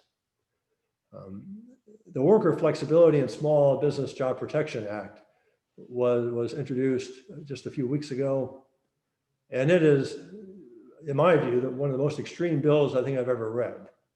And you'll see why here in a few minutes. Okay, first of all, it would adopt an ABC test along the lines of what California has experienced for determining worker status for purposes of the FLSA, but also for purposes of like 4 or 5 other federal statutes, including the Federal Unemployment Tax Act. Now, for purposes of our discussion today, I'm going to focus solely on the FLSA, but just be aware that they've extrapolated these requirements to apply to virtually several federal statutes that affect the workplace. Plus, the bill makes clear that this is not just the ABC test that California has, it's even a more demanding version of the ABC test. Because the bill provides that the A factor of the ABC test explicitly is not a codification of the common law. It's not to be restricted by common law interpretation. So what I mean by this, the A factor, which on the ABC test really is generally thought of as the common law test, this is going to be a more restricted version of the common law test that is more difficult to satisfy for purposes of establishing an independent contractor relationship than the common law test. It also provides essentially if a non-compete provision is in the contract, that's going to weigh very heavily in favor of the A factor supporting employment. And the bill explicitly kind of describes what's meant by a non-compete, and the non-compete that the bill contemplates is any type of restriction whatsoever on an individual's right to sell his or her labor to others. And the bill would create 2 categories of statutory employees for purposes of the FLSA and also the other relevant federal statutes. And one of which I think actually could possibly apply to our industry. It would apply to certainly any person with respect to an individual performing labor that is beneficial to a person engaged in any of the following work: network dispatching, and including, but not necessarily, but including any person that uses a digital network to connect individuals and entities seeking services or labor. Well, in a generic sense, think about what is a caregiver registry other than an entity engaged in network dispatching. Now, again, there's specific reference here to the digital network. So you might wonder, are they just talking about Ubers and Lyfts? Well, the bill also provides an exclusion though, but it says, but it does not include that term, any person who, et cetera, owns and controls a completely neutral physical or internet marketplace. So this exclusion, I think, suggests that they don't mean just internet, but they mean any type of referral type marketplace. So in order to qualify for this exclusion, you have to be able to show that you have absolutely no role. Absolutely no role in setting the prices or rates, in the assignment or referral of requests for goods or services to individuals, and again, conjunctive, absolutely no role in the acceptance or rejection of any request for goods or services. So this would have to be a very neutral sort of platform in the generic sense of the word. So again, it's potentially could drag in certain registries depending upon how they operate. But again, you can see what they're focusing on here. It had to be very, very neutral and much more, I think, demanding than, for example, the FAB with respect to the criteria. Also, this bill would make worker misclassification a standalone FLSA violation. So any entity found to have misclassified an individual could be subject to a penalty of $10,000. It would be $10,000 per instance of misclassification. Now, also, if you look at that bottom bullet there, this really is an unprecedented concept I've never seen before in any type of bill. But it provides that essentially if a person is assessed, say, for example, this $10,000 penalty, the bill provides that that penalty may not be paid or reimbursed by an insurance company. So if you have some type of insurance that would pay the $10,000 penalty on your behalf, the bill provides that that insurance payment would be deemed an additional civil penalty. So if there was an assessment of the $10,000 penalty and that person has insurance and the insurance pays $10,000, the penalty would be deemed a $20,000 penalty, and the person would be required to send the $10,000 plus the insurance reimbursement to the Department of Labor. Again, the clear intention here is they want this to be paid out of the pockets of the violator, no insurance coverage to mitigate that pain. Now, here is a provision the bill contains that provides for this very rapid fire dispute resolution with respect to worker misclassification. Under this system, if DOL makes a determination of misclassification, it's required to issue an order immediately requiring that the offending company reclassify the individuals as employees and must issue that order within 24 hours. So if your registry receives one of these orders, it'll have 5 days within which to request a review. So you essentially have 5 days to contest the order and make your case and to dispute the order. And then the review will commence within 24 hours. So the DOL will review this within 24 hours and it's going to be concluded within 24 hours. And so within 74 hours of the review, DOL should make the determination. So effectively, you get the order, you have 5 days to appeal, then you'll have a hearing within 24 hours, very, very rapid fire dispute of worker misclassification determinations. And then if you're given the order, but you don't immediately comply with the reclassification order, there is a penalty of $5,000 per day that you don't comply with the order. So again, very rapid process, but, and again, you have to immediately comply. So just think about this in reality. Say you're operating your business and a registry receives the order. So it has to immediately reclassify all the caregivers as employees and then has 5 days within which to appeal. But within that 5-day period, they all have to be reclassified as employees. And until you receive the outcome of that determination, they're effectively employees and you have 24 hours to kind of make your case. It just puts a significant burden on a high pressure situation for a registry. Another thing the bill would do would create a new, what they call a private attorneys general right, similar to what currently exists out in the state of California. And what this does, it essentially authorizes or would authorize a caregiver to file a lawsuit against an offending registry seeking a civil penalty that DOL could impose. The whole rationale for this is that any kind of government agency like the US Department of Labor just lacks sufficient resources to pursue all of the offending companies. So what it does, it effectively deputizes any misclassified individual to file a lawsuit on behalf of the US Department of Labor seeking those same penalties that the Department of Labor could assert on its own. As you mentioned, like for example, the $10,000 per individual penalty for worker misclassification. And to encourage caregivers to exercise this private right of action, they would be rewarded by keeping 100% of the penalty that would be assessed with respect to them. So the $10,000 penalty that would apply to them, they could keep 100% of, and then 25% of the penalty assessed with respect to all the other similarly situated individuals on whose behalf they bring the lawsuit.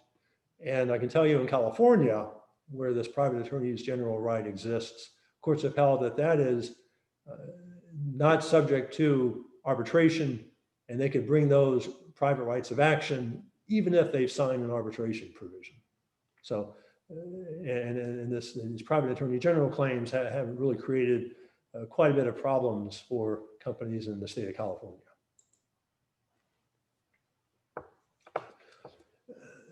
Now, another aspect of this bill that ties into this worker flexibility concept applies to what was called a covered employee. And well, at least one dimension applies to a covered employee. And what this provides essentially is that if this bill were to be enacted, and if as a consequence of this bill being enacted, certain people who had been treated as independent contractors are converted to employee status because of this bill, i.e. because of the ABC test or because of the statutory employee requirement, then any independent contractor who was under contract with that company during the year prior to the bill being enacted would be entitled to maintain the same schedule and scheduling flexibility as an employee that they had when they were an independent contractor. And they'd be able to maintain this right through the duration of their employment with the employer. So you think about this, just in reality, say you have caregivers, they have a great deal of flexibility as independent contractors. They can accept, reject, whatever they want, set their own schedule.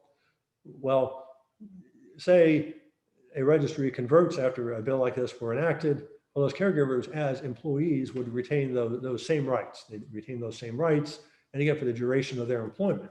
Now, this next slide will give another dimension to this. You think, well, how long will their employment last? Well, if they're covered by this, the company, the employer, the new employer would be prohibited from discharging that covered employee for any reason except of a showing of show cause. So in many states, they have what they call termination at will. This would override that with respect to former independent contractors. And the just cause here kind of ties into, it may not otherwise discriminate against the covered employee because or in relation to this flexibility, et cetera. And then they define what they mean by this discrimination. Unlawful discrimination is established by a covered employee demonstrates that the employer's schedule or scheduling flexibility was a motivating factor for any adverse employment action taken that was motivated by, essentially, was a motivating factor for any adverse employment action taken. So what that means, essentially, say a person, you say a client complains about a caregiver, but also the caregiver requested, made a scheduling request or whatever. Dual reasons for terminating the caregiver. They say here that even if the action was motivated by other factors, the fact that part of the motivation was because of the scheduling flexibility issue, that would be a wrongful discharge. So again, significant restrictions on the ability to terminate a person who's covered by this flexibility protection. And yet another dimension of this worker flexibility concept would apply to any employee. Now, again, the ones we just talked about were the covered employees. These are people who were independent contractors and then converted to employees as a consequence of the bill.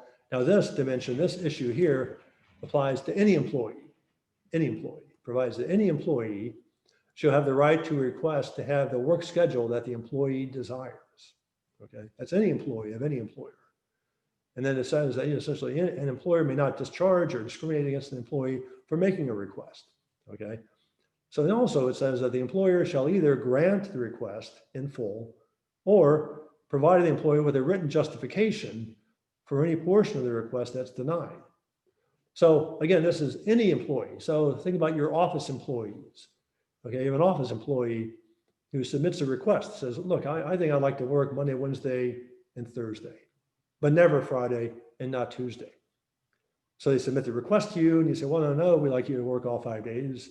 And then you need to, so you're essentially denying the request in part, you need to send them a written justification for that denial. Okay, so then what happens?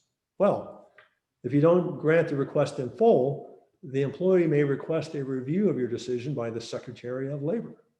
Okay, so the Secretary of Labor will review your denial of that employee's request for a flexible work schedule. And then there are several pages describing the process through which the parties can dispute the Department of Labor's decision.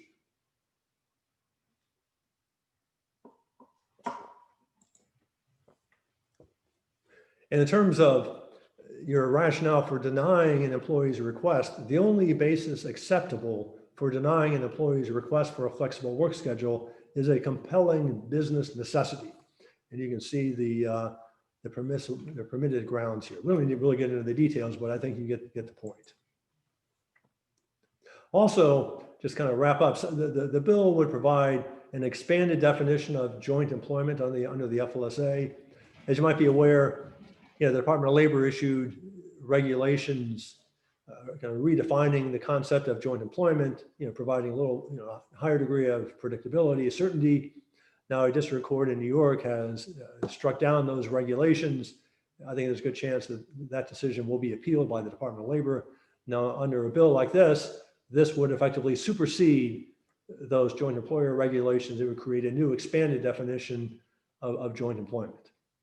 Also would make an employer responsible for FLSA violations by a subsidiary of the employer or a subsidiary of that subsidiary. So essentially, if you have a parent corporation with multiple subsidiaries, the parent would be liable for any FLSA violations of any of those chains of subsidiaries. It would also make an owner, director, officer, or managing agent of an employer liable if that individual was essentially a decision maker in connection with the violation. The bill also would double the statute of limitations under the FLSA. As you know, at this point in time, if the Department of Labor commences an investigation, generally there is a 2-year statute of limitations. Same would apply with a private lawsuit, unless they show willfulness. If it's a willful violation, they can go back 3 years. Under the bill, it would essentially double both. So a current investigation, they can go back 4 years. And if there's willfulness, they can go back 6 years. And again, I think the message here is clear. The goal here is to create the financial consequences of being wrong so severe that nobody would want to take the gamble. And finally, the bill would require an employer to post a notice that provided by DOL each year, evaluating the employer's compliance with covered labor laws. So all employers would have a rating issued by the Department of Labor each year, characterizing their compliance with labor laws as either excellent, good, okay, or needs improvement. And that's the terms contained in the bill. So that kind of gives you a sense again of where they're coming from. And again, all I can tell you is the specifics of those bills are not probably as important as the message that they're sending. And I think the message that these bills are sending is that it kind of ties into Dr. Weil's philosophy when he was at the U.S. Department of Labor. If you recall, this whole fissured workforce concept. And the concept is essentially that there was a day when an employer hired employees and its employees did everything in connection with that employer's business. And his view is that what has happened over time is that that model has shifted and that the workforce has been fissured. It's been fissured in the sense that instead of a company having employees that create whatever product and service it sells, now what happens, companies contract with third parties to perform certain functions. And those third parties contract with third parties to perform certain functions. And at each level of the subcontracting, the theory is that the marketplace becomes more competitive and has the effect of driving down payments to the individuals actually doing the work. So the goal here is to bring back the employees to the companies and essentially reverse this fissured workforce trend. So again, it's a philosophical shift, but I think from our industry, we need to kind of think about what could happen and under either outcome. And I can tell you from the PCA perspective, what we certainly intend to do is, once we know the outcome of the November elections, that would kind of dictate our kind of regulatory strategy for the near term. Because as I mentioned in the bill, as part of the reason I spent a little time on the definitions, is that even I do believe that, for example, the Domestic Worker Bill of Rights, it's ostensibly targeted at employee-based agencies. Now, again, we could be dragged in by the definitions, but also it's not necessarily clear that caregiver registries or that type of business model in the home care world was targeted. We don't know. So we'd certainly intend to be engaged in the process and try to ensure, to the extent possible, that if a bill like the Domestic Worker Bill of Rights were to advance, that PCA would be engaged, trying to ensure that registries, at least at those key definitions, do not sweep in registries. And likewise, under the under the other bill, the worker flexibility bill, if a bill like that were to advance, PCA would intend to be engaged. Because I'll say this at a high level under an ABC test, registry in theory can meet that test. I mean, I can tell you, I personally have been involved in registries winning under the ABC test in 2 different jurisdictions, one including in Massachusetts, which is the version that California adopted. So a registry that's set up properly can win in theory under an ABC test. Now, if it's deemed a statutory employer, that's a little bit more difficult to get out of. But again, PCA would intend to be engaged there as well to try to ensure that whatever definition ultimately is developed, that hopefully registries can be kept out. So, but bottom line, I think from the perspective of PCA, we need to think about November, there could be different outcomes, and no matter what the outcome is, we need to be prepared. And really now is the time to start thinking about it. But until we know in November, there's really not much we can do in terms of affirmative actions because we just don't know. So that concludes the formal presentation for today. If you have any questions, I'd be glad to respond. So we have a couple. One that we have is, I heard that California has put their ABC test to a vote in the upcoming elections. If Rule AB 5 is rejected by California voters, what impact would that have? Well, my understanding is in California, there is a referendum that would apply strictly to the gig economy companies, and that would not necessarily extend beyond like Uber and Lyft. And even that referendum provides for benefits to be provided to the individuals. So that's really not, I don't think, a great outcome in any event, but it's really a rifle shot provision. And if that is passed, that would not essentially repeal AB 5. All it would do, it would have a very narrow carve out for specific types of entities, but it would not overturn AB 5. And by the way, AB 5 has been superseded now by AB 2257, but viewing them both together, again, they would not be superseded. It would just be a very narrow carve out, and the carve out contemplates providing benefits. So from our vantage point, say if you're operating a registry in California, that I don't believe would be a solution. What part of the Worker Flexibility and Small Business Protection Act provides protection to small businesses? Well, that I think is sort of an Orwellian aspect of this bill, because in substance, I think it does, well, I'll say this, I think it does the opposite. I mean, it certainly does provide the worker flexibility, but the small business side, I think it's almost the opposite.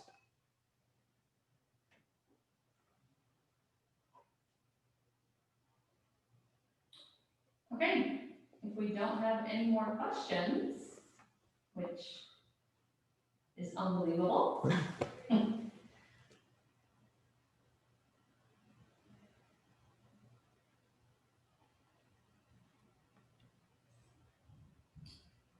Do we think that Secretary Scalia will act on the letter we sent?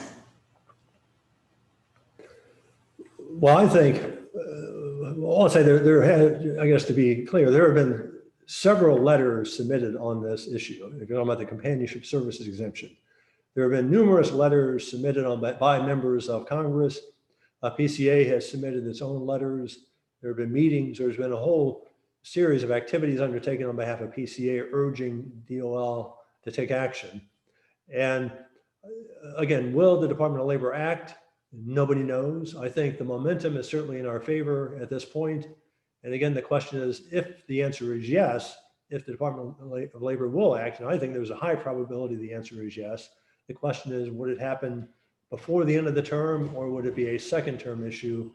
And again, that, I think there's a possibility it could be an action taken during this term, but I think probability wise, it'd be higher in the second term. But again, it depends on what happens in November. That could certainly change the calculus in terms of whether or not they take action during this term, really depending on what happens in November.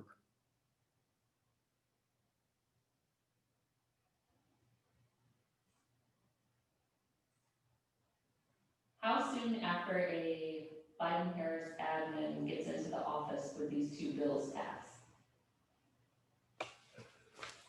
Well, it really depends on several things. First, it depends on also what happens in the US Senate.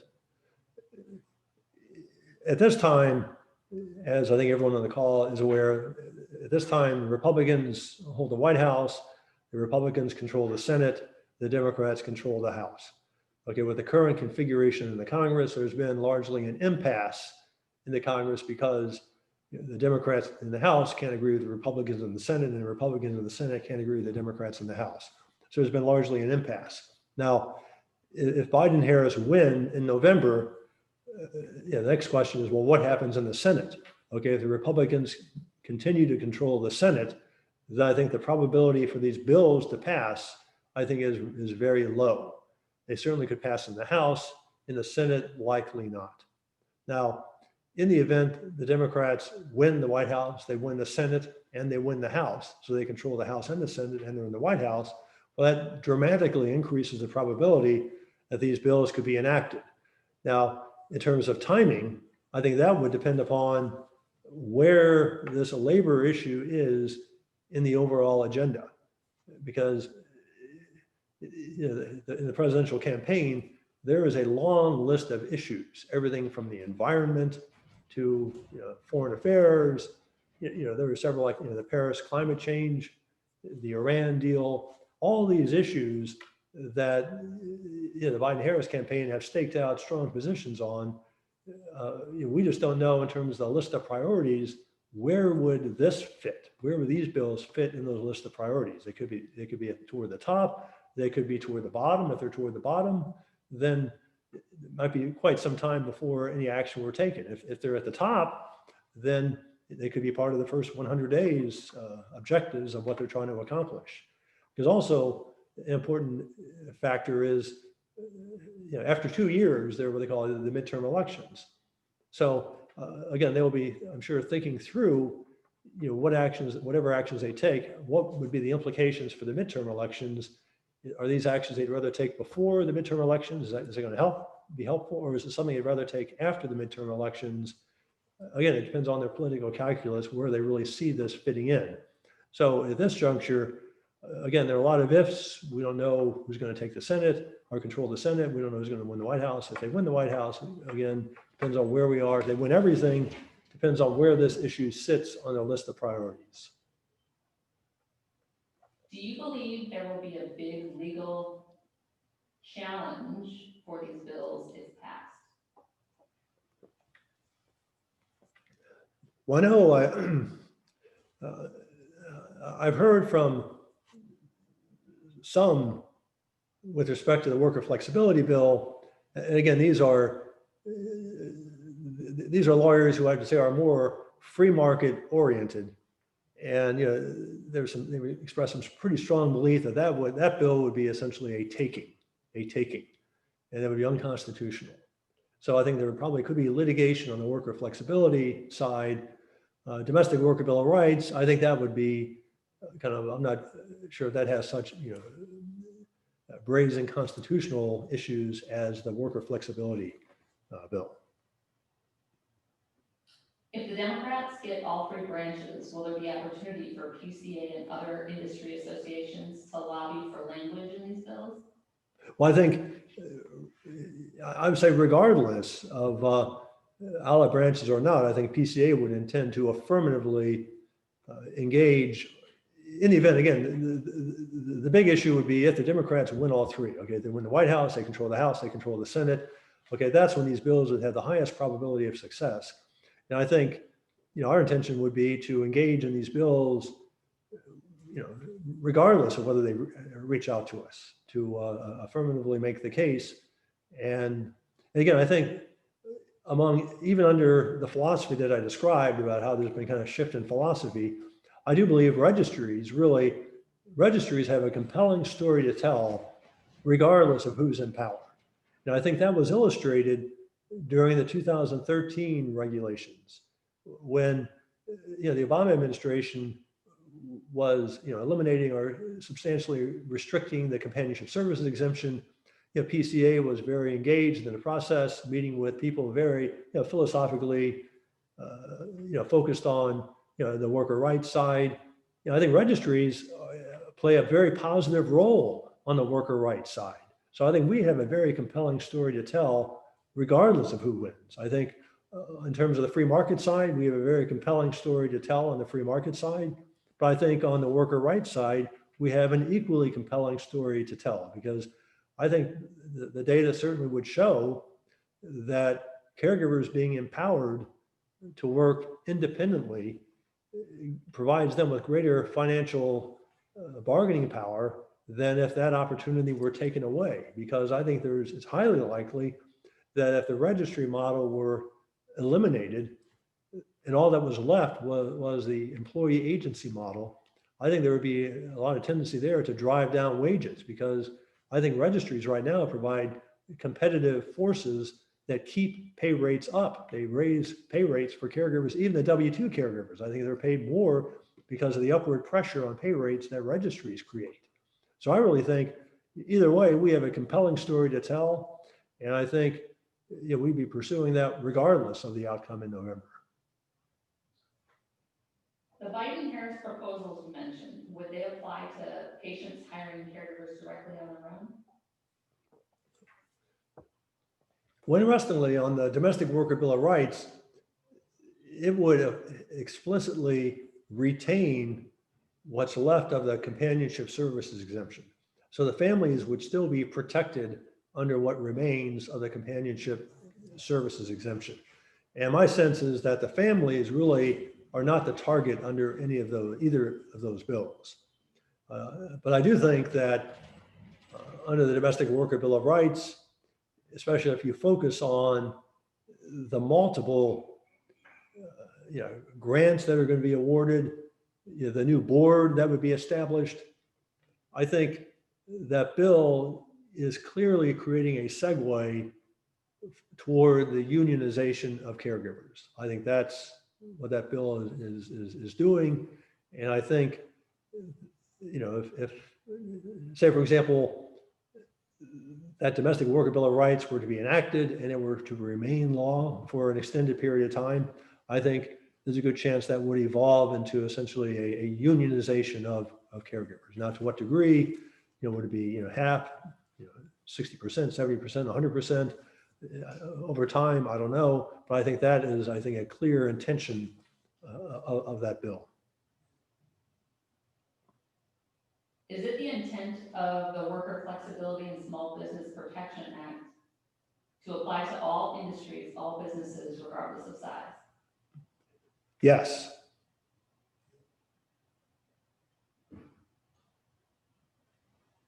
Here's a fun one. Russ, who's going to win in November? Now, for that, I think I would defer to the association's preeminent denizen of Las Vegas, your current president. Joseph might have an idea on that. He can predict the odds. At this juncture, I have no idea.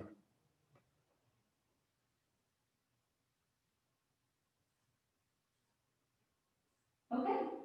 If we have no further questions, I'd like to thank you, Russ, for always providing the most up-to-date information for us. My pleasure, and thank you for sitting through. I know this is a long presentation for late in the afternoon. Thank you. Thank you.